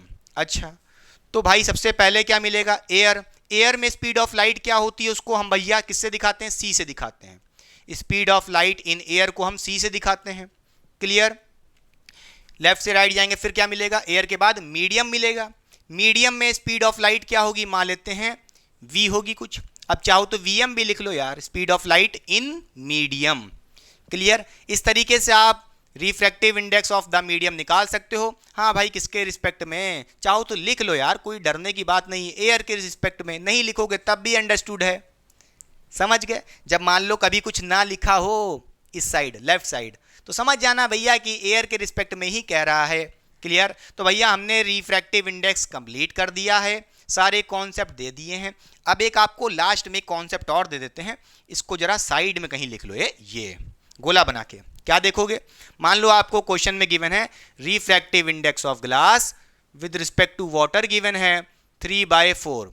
एक्चुअली में इतना होता भी होगा कि नहीं होता होगा वो मुझे नहीं पता है रियलिटी में, बट मान लो यार 3/4 गिवन है refractive index of glass with respect to water, और आपसे कोई कहे कि भाई हमें बताओ refractive index of water with respect to glass, water का रिफ्रैक्टिव इंडेक्स बताना है अब विद रिस्पेक्ट टू ग्लास, ये कोई कहे कैलकुलेट कर दो, तो कुछ मत करना, डरने की बात नहीं। आपको क्या करना है, आपको सिंपली जो आपको गिवन है रिफ्रैक्टिव इंडेक्स 3/4, इसको पलट दो। क्या? पलट दो। तो भाई आप यहां से कह सकते हो कि refractive index of glass with respect to water, अगर हम इसका रेसिप्रोकल कर देते हैं, अगर हम इसका रेसिप्रोकल कर देते हैं तो पलट जाएगा ये। समझ रहे हो कि नहीं समझ रहे हो? जिसके वजह से हमें क्या मिलेगा, रिफ्रैक्टिव इंडेक्स ऑफ, बोलिए, water with respect to glass. समझ गए? क्लियर? तो आप यहां से कह सकते हो कि भाई अगर आपको क्या चाहिए, refractive index of water with respect to glass, तो कुछ नहीं करना, 1 बाय, बोलिए इसकी वैल्यू कितनी गिवन है, 3/4 गिवन है, तो 3/4 इक्वल्स टू क्या हो जाएगा, बोलिए G म्यू W। फिर यहाँ से आप निकाल सकते हो, इसको पलट दो, चेंज हो जाएगा तो कितना हो जाएगा, आप यहाँ से कहोगे, बोलिए refractive index of water with respect to glass कितना हो जाएगा, 3/4 है, उसको पलट दोगे तो कितना हो जाएगा, 4/3। आप सिंपली डायरेक्टली भी कर सकते थे, मैं प्रोसेस को बता रहा हूँ। क्लियर? इस कॉन्सेप्ट को नोट कर लो। समझ गए? नोट करो, नोट करो, नोट करो, नोट कर लिए क्या? अगर मान लो आपको रिफ्रैक्टिव इंडेक्स ग्लास का पता है विद रिस्पेक्ट टू वाटर, और आपसे कोई कह रहा है कि वाटर का बता दो विद रिस्पेक्ट टू ग्लास, तो कुछ नहीं करना, जो भी रिफ्रैक्टिव इंडेक्स गिवन है उसको पलट दो, उसका रेसिप्रोकल कर दो। देखो मैंने रेसिप्रोकल कर दिया, मिल गया। पहले 3/4 था, अब 4/3 हो गया है। चलिए साइड हो रहे हैं, पहले कॉपी करिए। तो आइए बच्चों, चलिए पढ़ते हैं principal of reversibility of light हमको क्या बताता है। ये कॉन्सेप्ट आपके लिए बहुत ही इंपॉर्टेंट है, जिससे क्वेश्चन सॉल्व करने में थोड़ी और हेल्प मिलेगी। ध्यान से देखिए क्या बताता है। It state that the final path of ray of light is reversed after suffering several reflection and refraction, then it retraces its path exactly। इसका क्या मतलब है, आइए समझाते हैं। जैसा कि आप यहाँ पे रे डायग्राम देख रहे होगे, एक हमारे पास मीडियम 1 है ऊपर, एक मीडियम 2 है। मीडियम 1 रेयरर है और मीडियम 2 डेंसर है। ये हमारी इंसिडेंट रे पहले इनिशियली कहाँ से आ रही थी, मीडियम 1 से मीडियम 2 में जा रही थी, रिफ्रैक्शन हो चुका है। अच्छा, अगर मैं आपसे पूछूं क्या ऐसा क्या कंडीशन करूं, या मैं ऐसा क्या करूं जिससे ये ऐसे जा रही थी अपने पाथ पे रिट्रेस हो जाए, उसके लिए हमें क्या करना पड़ेगा। अगर मैं आपसे कहूं यहां पे मैं एक प्लेन मिरर लगा देता हूं, क्या एक प्लेन मिरर लगा देता हूं, वो भी परपेंडिकुलर 90 डिग्री पे इस रिफ्लेक्टेड रे के ऊपर, इस रिफ्रैक्टेड रे के सामने परपेंडिकुलर हमने एक कोई प्लेन मिरर लगा दिया है, जिसके वजह से अब क्या होगा, रिफ्रैक्शन होगा। अच्छा भाई, रिफ्रैक्शन होने के बाद क्या होगा, ये ऐसे जाएगी, ये हो गई इंसिडेंट रे, कहने को कह सकते हैं कि नहीं कह सकते हैं। अब मीडियम 2 से मीडियम 1 में रे चली जाएगी, कैसे, पहले तो ऐसे चली गई, फिर यहां से ऐसे अपने पाथ को रिट्रेस करते हुए जाएगी। क्या हो रहा है, फिर से देखिए, मीडियम 1 से मीडियम 2 में गई, भाई अपने पाथ से डेविएट हो गई, कह लो बेंड हो गई टुवर्ड द नॉर्मल। फिर इस रिफ्रैक्टेड रे के सामने आपने कोई प्लेन मिरर लगा दिया, वो भी परपेंडिकुलर, तो ये सीधे चली जाएगी। फिर रिफ्रैक्शन होगा और ऐसे क्या हो जाएगी, अवे द नॉर्मल हो जाएगी, क्योंकि मीडियम 2 से जब मीडियम 1 में जा रही है तो डेंसर से रेयर जा रही है, जिसकी वजह से अवे द नॉर्मल हो गई है और अपने पाथ को रिट्रेस करेगी। इसी प्रिंसिपल को बोलते हैं प्रिंसिपल ऑफ, या कह लो principle of reversibility of light. Clear हुई बात कि नहीं, क्या ये फील आया कि नहीं, पक्का। यार पैर दर्द होने लगा खड़े खड़े, इतनी एनर्जी से पढ़ाना मजे की बात है भाई, बोलिए। अच्छा आइए, इसका एक रिजल्ट होता है, पहले देखिए। नॉर्मली इनिशियल केस में लाइट कहाँ से कहाँ ट्रेवल कर रही थी, मीडियम 1 से मीडियम 2 में, तो उस केस में हम क्या कहेंगे, मीडियम 1 से मीडियम 2 में लाइट जा रही है। ठीक है, तो आप यहाँ से क्या कह सकते हो, आपने पढ़ा था रिफ्रैक्टिव इंडेक्स कैसे निकालते हैं, एंगल के टर्म में कैसे निकालते हैं, बताइए बच्चों। कहाँ से कहाँ लाइट जा रही है, 1 से 2 जा रही है, और डायरेक्शन ऑफ लाइट कैसे लेते थे, लेफ्ट से राइट। तो भैया 1 से जा रही है 2 की तरफ, इसलिए 1 को इधर रखा और 2 को इधर रखा, समझ गए। अच्छा, अब एंगल के टर्म में हम कैसे निकालते थे रिफ्रैक्टिव इंडेक्स, उसके लिए क्या करना होता था, एंगल के टर्म में वो भी लेफ्ट से राइट जाना पड़ता था। तो भाई लेफ्ट से जब राइट जाओगे, बोलिए बच्चों, लेफ्ट से जब राइट जाओगे रिफ्रैक्टिव इंडेक्स एंगल के टर्म में कैलकुलेट करने के लिए, तो 1 पहले मिलेगा 2 बाद में मिलेगा। तो मीडियम 1 में एंगल कितना है, आई है, और 2 में आर है। तो जो पहले मिला उसको ऊपर रख दो, तो आप यहाँ से कहोगे साइन आई जो पहले मीडियम में मिला था, अपॉन बाद में क्या मिला, साइन आर। क्लियर। अच्छा, फिर आपने देखा भाई ये रे ऐसे चली गई एक मीडियम से दूसरे मीडियम में, फिर उल्टा हो रहा है, मीडियम 2 से मीडियम 1 में जा रही है, तो क्या होगा, हम लिख सकते हैं। तो हम यहाँ से कह सकते हैं कि भाई अगर मान लो मीडियम 2 से मीडियम 1 में चली गई, तो कैसे लिखेंगे भाई, रिफ्रैक्टिव इंडेक्स क्या होगा बताइए, क्या लिखोगे पहले, 2 से 1 में जा रही है, लाइट का डायरेक्शन क्या होता है, लेफ्ट से राइट, लेफ्ट से राइट। तो भाई 2 पहले मिल रहा है 1 बाद में मिल रहा है, तो 2 पहले लिखेंगे 1 बाद में लिखेंगे, तो बोलिए 2 म्यू 1। अब इसको कैसे निकालेंगे, रिफ्रैक्टिव इंडेक्स एंगल के टर्म में, भाई उसका तरीका क्या होता है, लेफ्ट से राइट वो भी होता है, तो 2 पहले मिलेगा 1 बाद में मिलेगा। अब 2 में देखिए, मीडियम 2 में क्या एंगल बन रहा है, आर, समझ रहे हो, रिफ्रैक्शन वाला एंगल, तो इसको ऊपर रखेंगे। तो हम यहां से कह सकते हैं साइन, इस बार आर ऊपर होगा, फिर ये किस में है, मीडियम 1 में, मीडियम 2 से मीडियम 1 में, मीडियम 1 में एंगल कितना है, आई, ये बाद में मिल रहा है, तो क्या कहोगे, साइन आई। क्लियर। बोलिए, तरीके को पकड़िए वरना समझ नहीं पाओगे, कंफ्यूज हो जाओगे, इस तरीके को पकड़ लो बस जी जाओगे, सारे क्वेश्चन हल होंगे। अच्छा, अब आप यहां से कह सकते हो कि अगर मैं 1 म्यू 2 को मल्टीप्लाई कर देता हूं 2 म्यू 1, इसको दोनों को मल्टीप्लाई कर दो, तो क्या हो जाएगा, आप यहां से कहोगे म्यू 1 2 मल्टीप्लाइड बाय 2 म्यू 1, क्या हो जाएगा, ध्यान से देखिए, 1 म्यू 2 कितना है बोलिए, ये हो जाएगा sine I upon sine R multiplied by sine R upon sine I. अब जरा ध्यान से देखिए, साइन आर कट जाएगा, साइन आई कट जाएगा, सब कुछ कट जाएगा, तो क्या मिलेगा भाई, 1 मिल सकता है कि नहीं मिल सकता है, कुछ नहीं बचा, 1 है। अब यहां से आप कह सकते हो एक रिलेशन, क्या, 1 म्यू 2 मल्टीप्लाइड बाय म्यू 2 1, इन दोनों का जो प्रोडक्ट होगा वो किसके बराबर होगा, 1 के बराबर होगा, और इसी को बोलते हैं प्रिंसिपल ऑफ रिवर्सिबिलिटी। क्या, प्रिंसिपल ऑफ रिवर्सिबिलिटी। क्लियर हुई बात कि नहीं, पहले नोट करिए। लाला रे, हाँ बच्चों हो गया।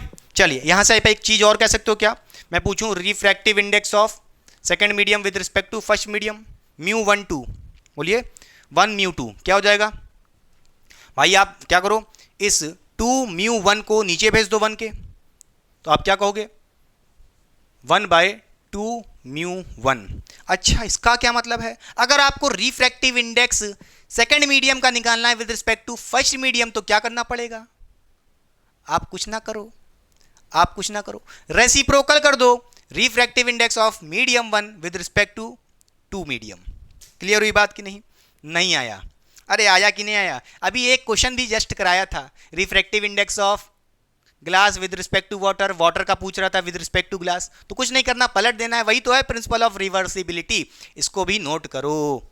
क्लियर, पक्का, समझ में आया कि नहीं आया, बोलिए बोलिए बोलिए लड़के, बोलिए बोलिए बोलिए, समझ में आया। चलिए कॉपी कर लीजिए, साइड हो रहे हैं, फिर अब करते हैं दबा करके न्यूमेरिकल्स, आपकी सारी दिक्कत दूर कर देंगे। तो आइए बच्चों, चलिए अब सॉल्व करते हैं क्वेश्चन नंबर 1 इस लेक्चर का। बहुत ही शानदार क्वेश्चन है, तो ध्यान से देखिए। क्वेश्चन नंबर 1 में हमसे क्या कह रहा है, इसका पार्ट ए हमसे कह रहा है find the speed of light of wavelength lambda is equals to 750 nanometre in air in a medium of refractive index of 1.5। Question में क्या क्या बातें गिवन है, चलिए सबसे पहले लिख लेते हैं उसको। हमसे क्वेश्चन में कह रहा है हमको भैया लाइट की वेवलेंथ गिवन है 750 नैनोमीटर, वो भी किस में गिवन है, एयर के अंदर। तो यहां से हम कह सकते हैं हमको वेवलेंथ ऑफ एयर गिवन है। क्लियर? कितना? 750 नैनोमीटर। और क्या गिवन है, हमसे क्वेश्चन में ये बोला है कि भाई find the speed of light of wavelength 750 nanometre in air in a medium of refractive index 1.5, यानी कि हमको refractive index of medium given है। तो यहां से हम कह सकते हैं हमको म्यू एम गिवन है, कितना? 1.5। अब ये रिफ्रैक्टिव इंडेक्स किसके रिस्पेक्ट में गिवन है, ये बात कुछ भी मेंशन्ड नहीं है। इसका मतलब ये है कि भाई ये जो refractive index of medium given है, ये हमको ऑब्सोल्यूट रिफ्रैक्टिव इंडेक्स गिवन है। इसका मतलब यह है कि एयर के रिस्पेक्ट में गिवन है।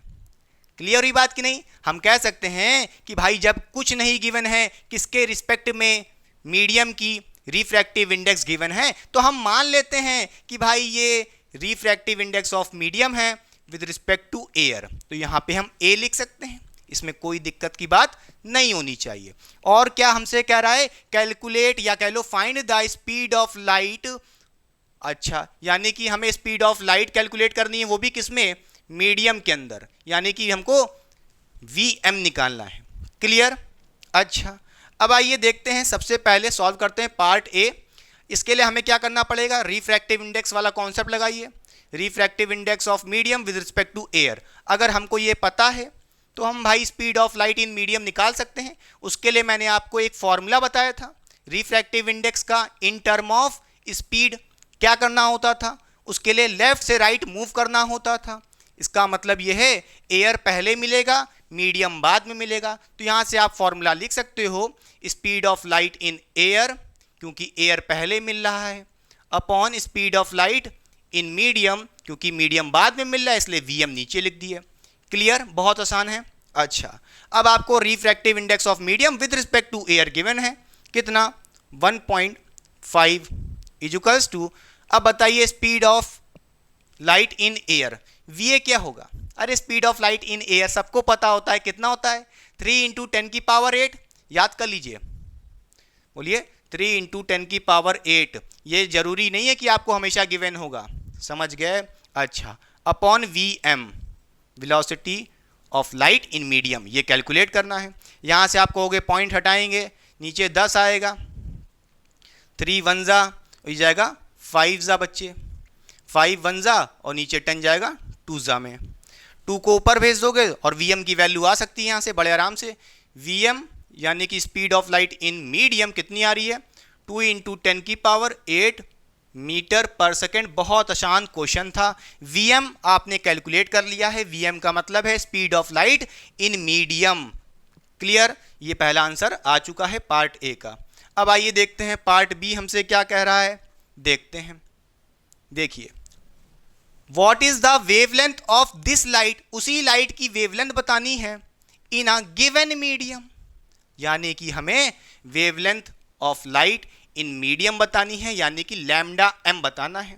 तो कुछ नहीं करना, रिफ्रैक्टिव इंडेक्स का फॉर्मूला लिखो इन टर्म ऑफ वेवलेंथ, जो आपने पढ़ा था आप कह सकते हो। बोलिए refractive index of medium with respect to air पता है, तो रिफ्रैक्टिव इंडेक्स का formula in term of wavelength कैसे रखते थे, कैसे बनाते थे फॉर्मूला? लेफ्ट से राइट मूव करते थे उसके लिए। तो भाई लेफ्ट से राइट मूव करोगे, एयर पहले मिलेगा, तो आप कहोगे wavelength of light in air upon wavelength of light in medium. ठीक है, ए पहले मिला इसलिए लैम्डा ए ऊपर रखे, मीडियम बाद में मिला इसलिए मीडियम नीचे रखें, लैम्डा मीडियम। समझ गए? अब रिफ्रैक्टिव इंडेक्स आपको पता है मीडियम का विद रिस्पेक्ट टू एयर कितना? 1.5 गिवन है, इक्वल्स टू लैम्डा ए, ये आपको गिवन है कितना बच्चों? 750 नैनोमीटर। रख दीजिए, upon wavelength of light in medium, निकाल लेंगे यहाँ से बड़े आराम से, पॉइंट हटाएंगे, नीचे क्या आएगा, एक 10 आएगा। बोलिए 750 को डिवाइड कर दीजिए 15 से, डायरेक्ट कितना जाएगा, ये बोलोगे 1 जा, ये जाएगा 50 जा, ठीक है। और लैम्डा मीडियम आप निकाल सकते हो, 10 × 50 कर दो, तो यहाँ से आप कहोगे लैम्डा एम कितना आ जाएगा, 500 नैनोमीटर। यहाँ पे आप देख सकते हो wavelength of light in medium कितना आ रहा है, 500 नैनोमीटर। ये आपका आंसर आ चुका है बड़े आराम से। क्लियर। तो ऐसे क्वेश्चन को सॉल्व करना है, इसलिए मैंने कहा था इस डायरेक्शन को याद रखिए, कैसे फॉर्मूला लिखना है, सबसे इंपॉर्टेंट बात तो वही है। जो भी आपने ट्रिक देखी थी उसको सामने लिख लीजिए, तब क्वेश्चन को अटेम्प्ट करिएगा। साइड हो रहा है, पहले कॉपी करिए, फिर करते हैं नेक्स्ट क्वेश्चन।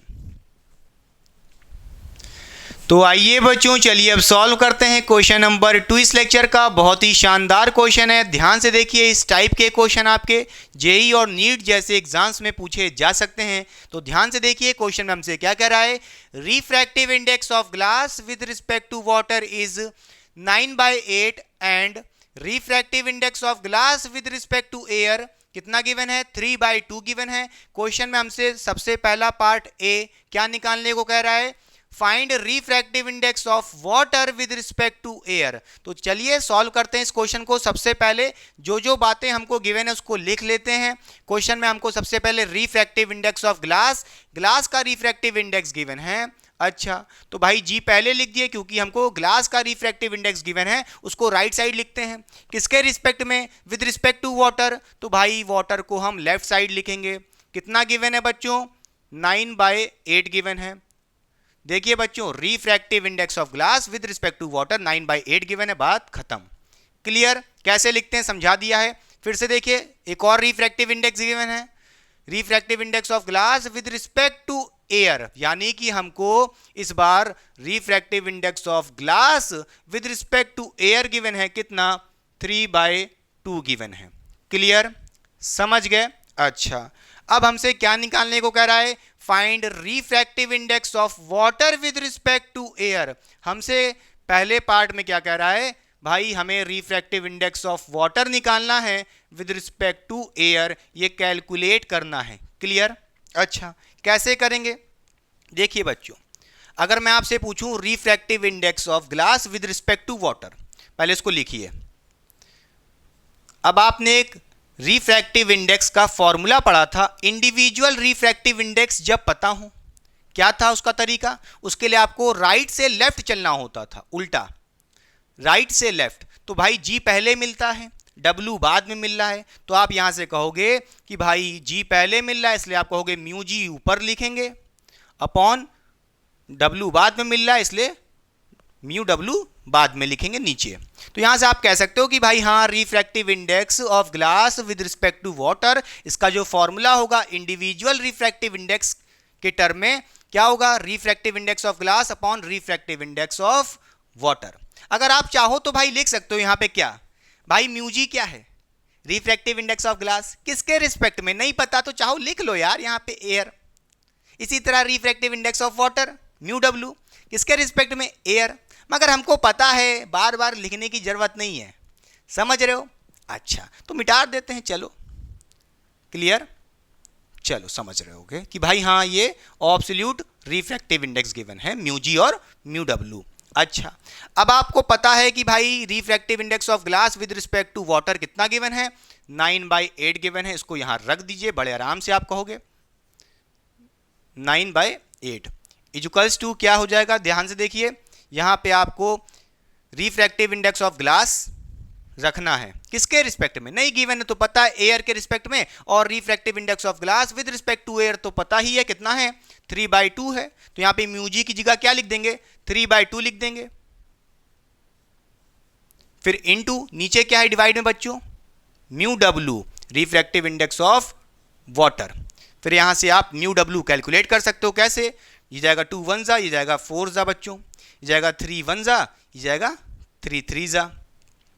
देखिए यहां पे आप कहोगे म्यू W क्या हो जाएगा, इसको ऊपर भेज दीजिए, तो यहां से आप कह सकते हो रिफ्रैक्टिव इंडेक्स ऑफ वाटर कितना हो जाएगा, 4/3 हो जाएगा।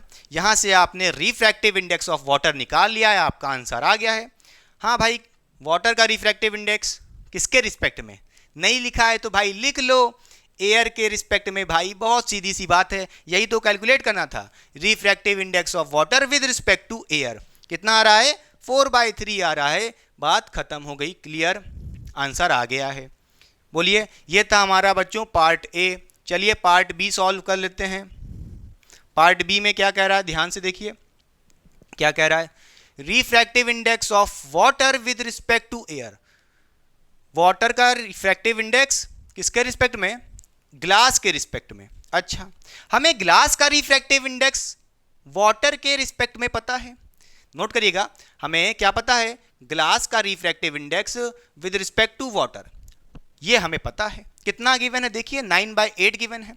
इसको पहले लिख लेते हैं। हमसे पूछ क्या रहा है? इसने घुमा दिया है। पहले आपको यहां पे गिवन है क्या? ग्लास का रिफ्रैक्टिव इंडेक्स वाटर के रिस्पेक्ट में। आपसे पूछ क्या रहा है? वाटर का refractive index with respect to glass, यानी कि आप कहोगे refractive index of water with respect to glass. उल्टा कर दिया है इसने, तो कुछ ना करो, जो भी रिफ्रैक्टिव इंडेक्स ग्लास का था विद रिस्पेक्ट टू वाटर, आप इसको रेसिप्रोकल कर दो, पलट दो। प्रिंसिपल ऑफ रिवर्सिबिलिटी याद है कि नहीं याद है? हाँ या ना? तो क्या कर हो जाएगा बोलिए? 9/8 था तो 8/9 हो जाएगा। तो समझ गए, आपका आंसर आ गया है। कॉपी कर लीजिए, रब होने जा रहा है।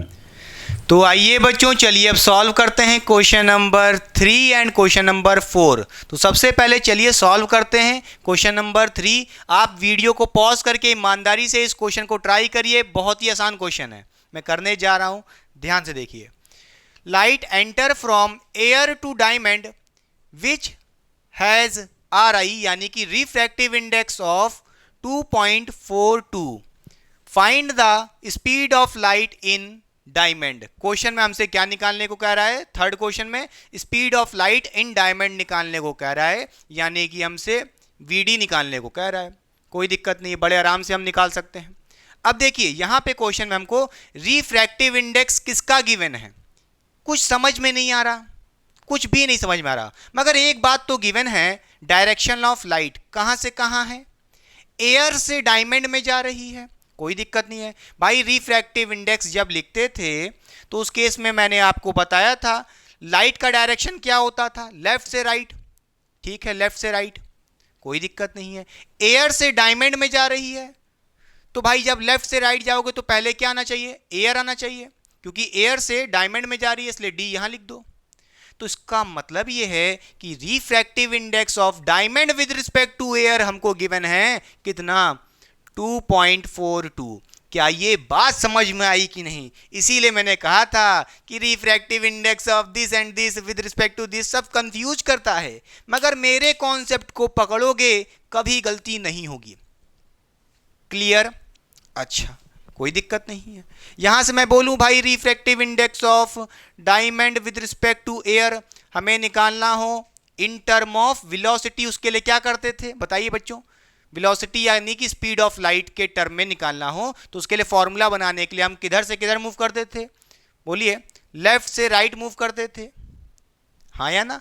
तो भाई जब लेफ्ट से राइट मूव करोगे एयर पहले मिलेगा, डायमंड बाद में मिलेगा, तो आप कहोगे speed of light in air upon speed of light in diamond, बात खत्म। भाई रिफ्रैक्टिव इंडेक्स पता है डायमंड का कितना है? 2.42 इक्वल्स टू VA क्या है? Speed of light in air हमेशा पता है कितनी होती है? 3 × 10⁸ अपॉन वेलोसिटी यानी कह लो speed of light in diamond. VD निकालना है आपको यहां से। कैसे कैलकुलेट करोगे देखिए बच्चों, VD को उधर भेज दो। तो यहां से आप क्या कहोगे देखिए, आप एक काम करो, 3 को डिवाइड कर दो 2.42 से, ठीक? तो कितना हो जाएगा?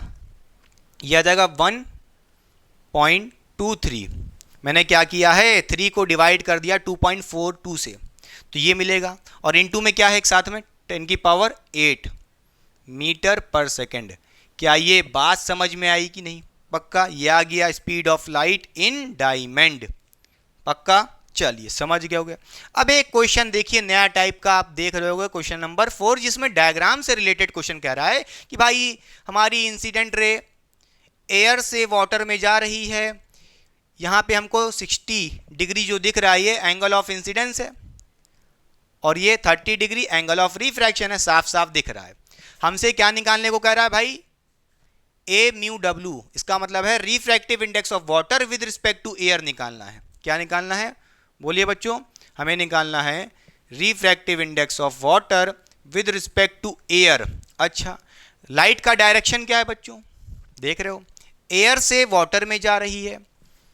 अब आप ये बताइए refractive index in term of speed कैसे निकालते हैं, उसके लिए भी बताए ना, लेफ्ट से राइट मूव करना है। तो भाई जब लेफ्ट से राइट मूव करोगे ए पहले मिलेगा, तो भैया क्या कहोगे, V A upon V W, W बाद में मिला इसलिए वी डब्ल्यू को डिवाइड में रखे। पक्का समझ गए? अच्छा, कोई दिक्कत नहीं है। अब यहां पे ये बताइए,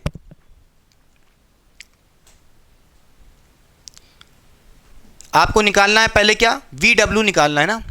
देखिए वी डब्ल्यू का मतलब क्या है, velocity of light in water.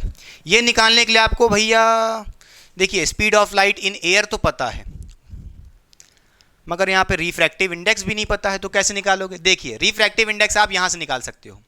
देखिए आप यहाँ से कहोगे refractive index of water with respect to air in term of angle, याद है कि नहीं याद है। उसके लिए भी क्या करते थे, लेफ्ट से राइट मूव करते थे। जब लेफ्ट से राइट मूव करोगे एयर पहले मिलेगा, और एयर में एंगल कितना है बच्चों, 60 डिग्री। तो क्या करते थे, याद है, साइन आई, यहाँ पे साइन 60 रख दीजिए डायरेक्ट, अपॉन फिर वाटर मिलेगा, वाटर में एंगल कितना बन रहा है, रिफ्रैक्शन वाला 30 डिग्री। तो आप कहोगे साइन 30 डिग्री। यहां से देखिए refractive index of water with respect to air निकाल के यहां रख देना, वेलोसिटी भी आ जाएगी। चलिए पहले रिफ्रैक्टिव इंडेक्स ऑफ वाटर निकाल लेते हैं विद रिस्पेक्ट टू एयर, क्या हो जाएगा। इसको सॉल्व कैसे करोगे, देखिए साइन 60 कितना होता है, √3/2 अपॉन में क्या है साइन 30, साइन 30 होता है हाफ। इसको जब सॉल्व करोगे बच्चों तो देखिए बचेगा, ये कुट कुट कट जाएगा, क्या बचेगा, √3 बचेगा। क्या बचेगा, √3 बचेगा। तो यहां से आप कह सकते हो रिफ्रैक्टिव इंडेक्स, बोलिए, of water with respect to air √3 लिख लो, या इसकी जो वैल्यू होती है कितनी होती है, बोलिए, ये होती है 1.732। ये आपका पहला आंसर तो आ गया है, ठीक है, refractive index of water with respect to air, ये वाला आंसर आ गया है आपका। फिर आपसे बोला speed of light in water, V W निकालना है। देखिए रिफ्रैक्टिव इंडेक्स आ गया, यहाँ पे रख दो, कितना है 1.73 equals to speed of light in air, V A कितना होता है, 3 × 10⁸ होता है, अपॉन में speed of light in water निकालना है।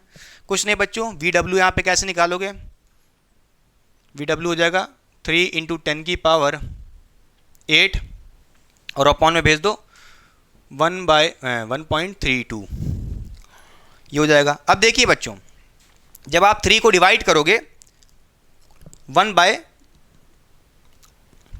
को डिवाइड करोगे 1.73 से, तो जो वैल्यू आएगी मैं आपको डायरेक्ट बताता हूँ कितनी आएगी। ये आएगी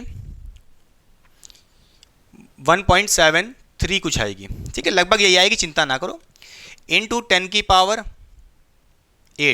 ये आ गया speed of light in water. Clear?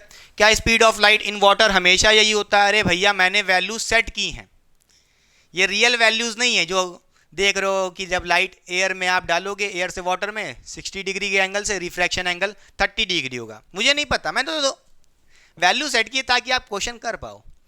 समझ रहे हो कि नहीं समझ रहे हो? क्या पता refractive index of water with respect to air इतना होता भी ना हो मुझे क्या पता। क्लियर? पक्का समझ गए? साइड हो रहे हैं, पहले कॉपी करिए। तो आइए बच्चों, चलिए अब सॉल्व करते हैं क्वेश्चन नंबर 5। ये क्वेश्चन बहुत ही इंपॉर्टेंट है और बहुत ही ताबड़तोड़ क्वेश्चन है, क्योंकि इस टाइप के क्वेश्चन आपके जेई और नीट जैसे एग्जाम्स में पूछे जा सकते हैं। तो ध्यान से देखिए, क्वेश्चन हमसे क्या कह रहा है, find angle of deviation of incident ray. जरूरी नहीं है कि जैसे क्वेश्चन कराए जाएं वैसे ही क्वेश्चन आपके एग्जाम्स में मिलेंगे। मैं पूरी कोशिश कर रहा हूं कि जितने टाइप के क्वेश्चन बन सकते हैं सारे के सारे सॉल्व कराएं। तो देखिए बच्चों, क्वेश्चन में हमको क्या गिवन है, हमारे पास ये इंसिडेंट रे है 30 डिग्री से जा रही थी, एयर से ग्लास में जा रही थी। अच्छा, ग्लास का रिफ्रैक्टिव इंडेक्स गिवन है 3/2 बच्चों। अब ये बताइए अगर ये ग्लास ना होता तो ये कैसे जाती, एकदम सीधी चली जाती, बोलिए, बेंडिंग ना होती। मगर आपको पता है मीडियम चेंज होने की वजह से, वो भी रेयरर से डेंसर जा रही है, जिसकी वजह से पाथ ऑफ लाइट क्या हो जाएगा, बेंड हो जाएगा टुवर्ड्स द नॉर्मल, क्योंकि रेयरर से डेंसर जा रही है। तो आप कहोगे कि ये आपकी रिफ्रैक्टेड रे होगी, हाँ या ना, बोलिए, अपनी ओरिजिनल पाथ से टुवर्ड्स द नॉर्मल बेंड हो गई है। क्लियर। अच्छा, ये एंगल कितना होगा बच्चों, इसको बोल सकते हैं एंगल ऑफ रिफ्रैक्शन। और आपको पता होगा क्वेश्चन हमसे क्या कह रहा है, फाइंड एंगल ऑफ डेविएशन, कितना एंगल ये इंसिडेंट रे डेविएट हो गई है। भाई ये सीधे सीधे डॉटेड डॉटेड जा रही थी, कितना डेविएट हो गई है, इतना एंगल डेविएट हो गई है, ये एंगल होगा हमारा एंगल ऑफ डेविएशन, हाँ या ना। जैसे आप नीट की तैयारी करने के लिए निकले थे कोटा, बढ़िया मस्त चल रहे थे, एकदम पाथ सीधे जा रहा था, मीडियम चेंज हो गया, यानी कि आपके अगल बगल के दोस्त, एनवायरनमेंट चेंज हो गए, जिनके वजह से आपका सिलेक्शन रुक गया। क्यों रुक गया, क्योंकि भाई आपका एनवायरनमेंट चेंज हो गया, जिसकी वजह से आप डेविएट हो गए, इसी के वजह से आपका सिलेक्शन नहीं होता है। अगर मान लीजिए डेविएशन 0 होता तो आपका सिलेक्शन 110% होता। क्लियर। इसीलिए कहते हैं डेविएट मत होइए, डिस्ट्रैक्शन से दूर भागिए, उसको स्किप करिए। चलिए, हमें तो यहाँ पे फिजिक्स पढ़ना था, हम तो आपको रियल लाइफ का एक्सप्लेनेशन दे दिए, कोई दिक्कत नहीं है। एंगल ऑफ डेविएशन निकालना है भाई। ये एंगल ऑफ डेविएशन कैसे निकालोगे जरा बताओ। अगर मैं आपसे पूछूं भाई ये अगर 30 डिग्री है तो ये वर्टिकली अपोजिट एंगल कितना होगा, बोलिए, ये भी 30 डिग्री होगा कि नहीं होगा पूरा, हाँ या ना। अरे ये भी तो 30 डिग्री होगा, ये टोटल एंगल 30 डिग्री है, उसमें से r माइनस कर लें तो एंगल ऑफ डेविएशन मिल जाएगा। तो यहाँ से हम कह सकते हैं एंगल ऑफ डेविएशन कैसे निकालेंगे, बोलिए बच्चों, टोटल एंगल कितना है 30 डिग्री, उसमें से एंगल ऑफ रिफ्रैक्शन माइनस कर लीजिए, डेविएशन आ जाएगा। तो r, हाँ 30 माइनस r हो जाएगा, क्या हो जाएगा, 30 डिग्री टोटल था, उसमें से एंगल ऑफ रिफ्रैक्शन माइनस कर लिए इतना एंगल, ये एंगल बच जाएगा, एंगल ऑफ डेविएशन, खत्म बात। अब इसको कैसे निकालेंगे, देखिए एंगल ऑफ डेविएशन अगर r पता चल जाए तो हम बड़े आराम से यहाँ रख देंगे, 30 में से माइनस कर लेंगे, एंगल ऑफ डेविएशन आ जाएगा। उसके लिए हमें यहाँ पे थोड़ा रिफ्रैक्टिव इंडेक्स का कॉन्सेप्ट लगाना पड़ेगा। देखिए refractive index of glass with respect to air, ऐसे क्यों लिखे हैं, क्योंकि पता है भाई एयर से ग्लास में जा रही है, इसलिए हमने लाइट के डायरेक्शन को देखा, लेफ्ट से राइट जाता है, इसलिए एयर पहले लिखा, ग्लास बाद में लिखा।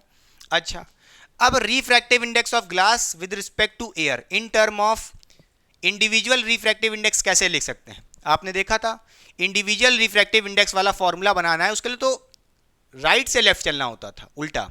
तो भाई ग्लास पहले मिलेगा तो कहोगे रिफ्रैक्टिव इंडेक्स ऑफ ग्लास ऊपर रख दिए अपॉन एयर बाद में मिल रहा है, रिफ्रैक्टिव इंडेक्स ऑफ एयर नीचे रख दिए, बात खत्म। एक फॉर्मूला तो ये बन गया।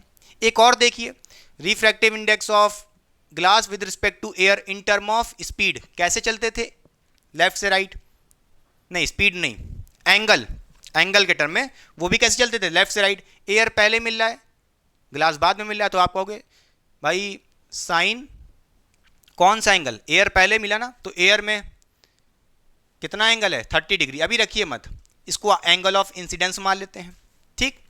अच्छा, कोई दिक्कत नहीं है, तो यहाँ से कहोगे एंगल आई हो गया। फिर क्या मिल रहा है, ग्लास, ग्लास में कितना एंगल बना है, बोलिए 30 डिग्री मत कह देना, ये एंगल ऑफ रिफ्रैक्शन देखो बच्चा क्या होता था, साइन आर। क्लियर।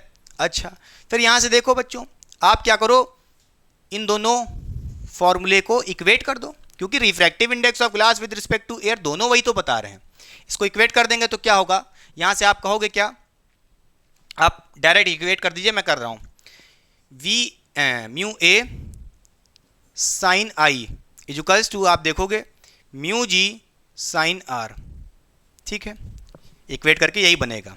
अब भाई ये रिलेशन याद करो, मैंने शायद आपको याद भी कराया था, अरे भाई याद है कि नहीं याद है, mu one sine I equals to mu two sine R, मगर रटा नहीं रहा हूँ, तरीके को सीखो, कहाँ तक याद करेगा लड़के, कहाँ तक याद करेगा नहीं याद कर पाएगा भाई। चल, तो वही कह रहा हूँ, अब म्यू ए क्या है? Refractive index of air. अरे भाई, एयर का रिफ्रैक्टिव इंडेक्स कितना होता है? 1 होता है, ये तो सबको पता है। कितना होता है? 1 होता है। नहीं पता तो भैया लिख लो, 1 इंटू साइन आई। आई भाई एंगल ऑफ इंसिडेंस कितना दिया है? 30 डिग्री, रख दो यहाँ पे। Equals to mu G, refractive index of glass given है 3/2 इंटू साइन आर।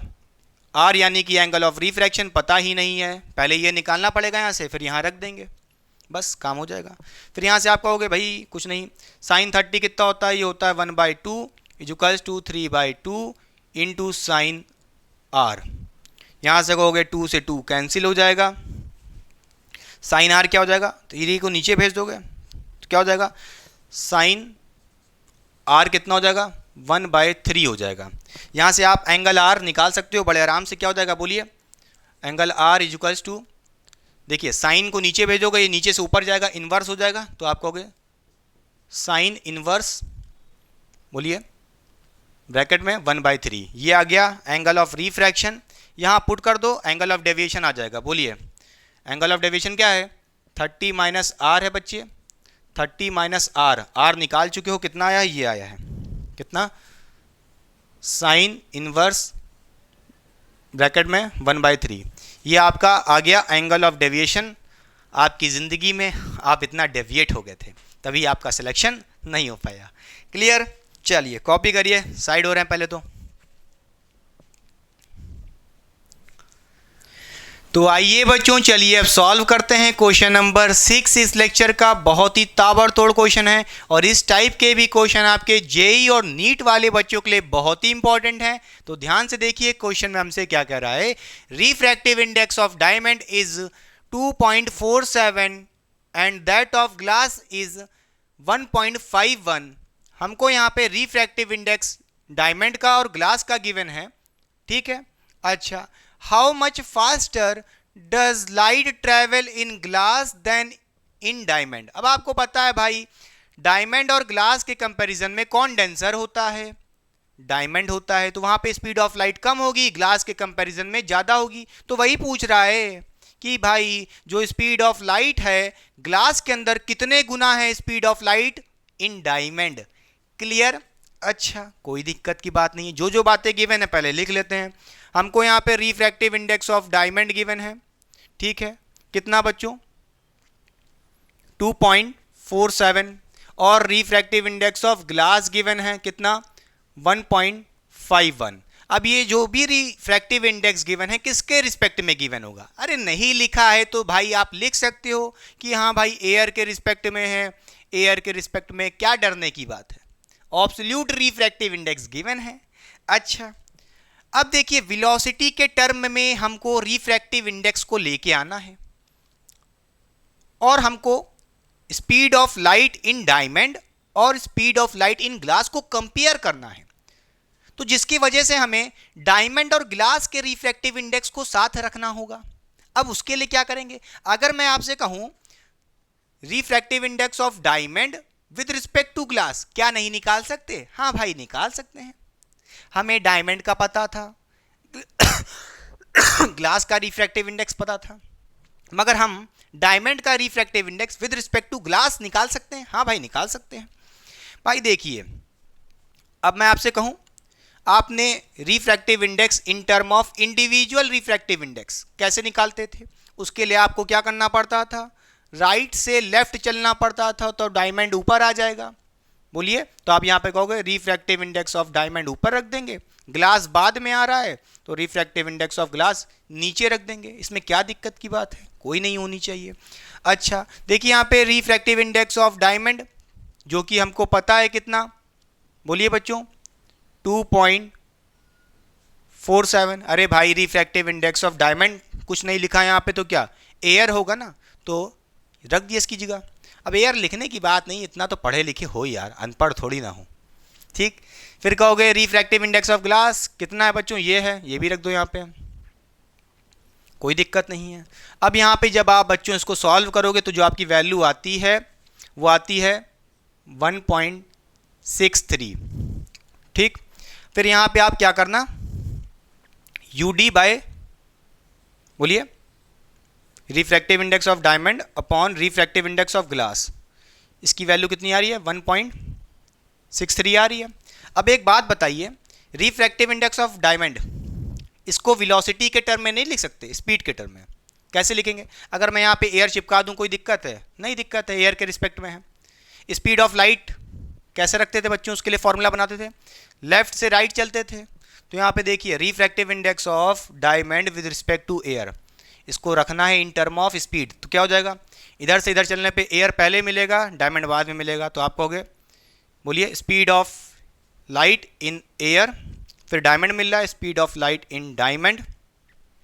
इसी तरह अपॉन बोलिए refractive index of glass with respect to air, इसके लिए भी यही करना पड़ेगा।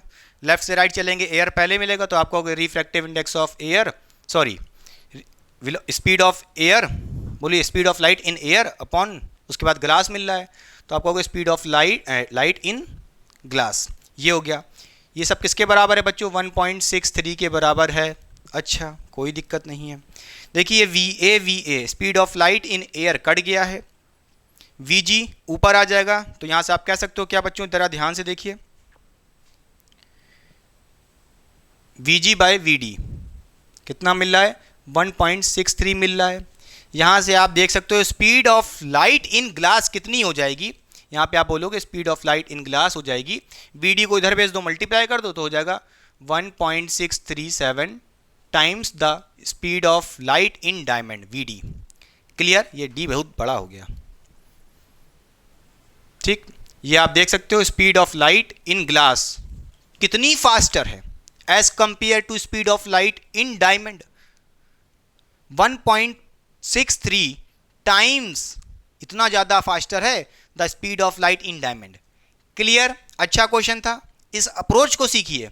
सारे टाइप के क्वेश्चन कराऊंगा, स्टार्टिंग में वादा किया था आपसे, जीरो से लेके एडवांस लेवल तक के। ठीक है, कॉपी हो गया, साइड हो रहे हैं पहले हम। तो आइए बच्चों, चलिए अब सॉल्व करते हैं इस लेक्चर का लास्ट क्वेश्चन, क्वेश्चन नंबर 7। बच्चों ध्यान से देखिए क्वेश्चन में हमसे क्या कह रहा है। The refractive index of glass and water are 3/2 and 4/3 respectively if the speed of light in glass is 2 × 10⁸ metre पर second, find the speed of light in water. अच्छा, क्वेश्चन में हमको क्या क्या गिवन है? पहला तो refractive index of glass given है, कितना? 3/2 गिवन है बच्चे, और refractive index of water given है 4/3 बच्चों। अब आप कहने को कह सकते हो कि भाई हाँ, दोनों refractive index with respect to air given है, जब कुछ पहले से नहीं बोल रहा है कि किसके रिस्पेक्ट में गिवन है। इसका मतलब ऑब्सोल्यूट रिफ्रैक्टिव इंडेक्स गिवन है। आप चाहे तो यहाँ पे ए लिख सकते हो, ए लिख सकते हो, with respect to air given है।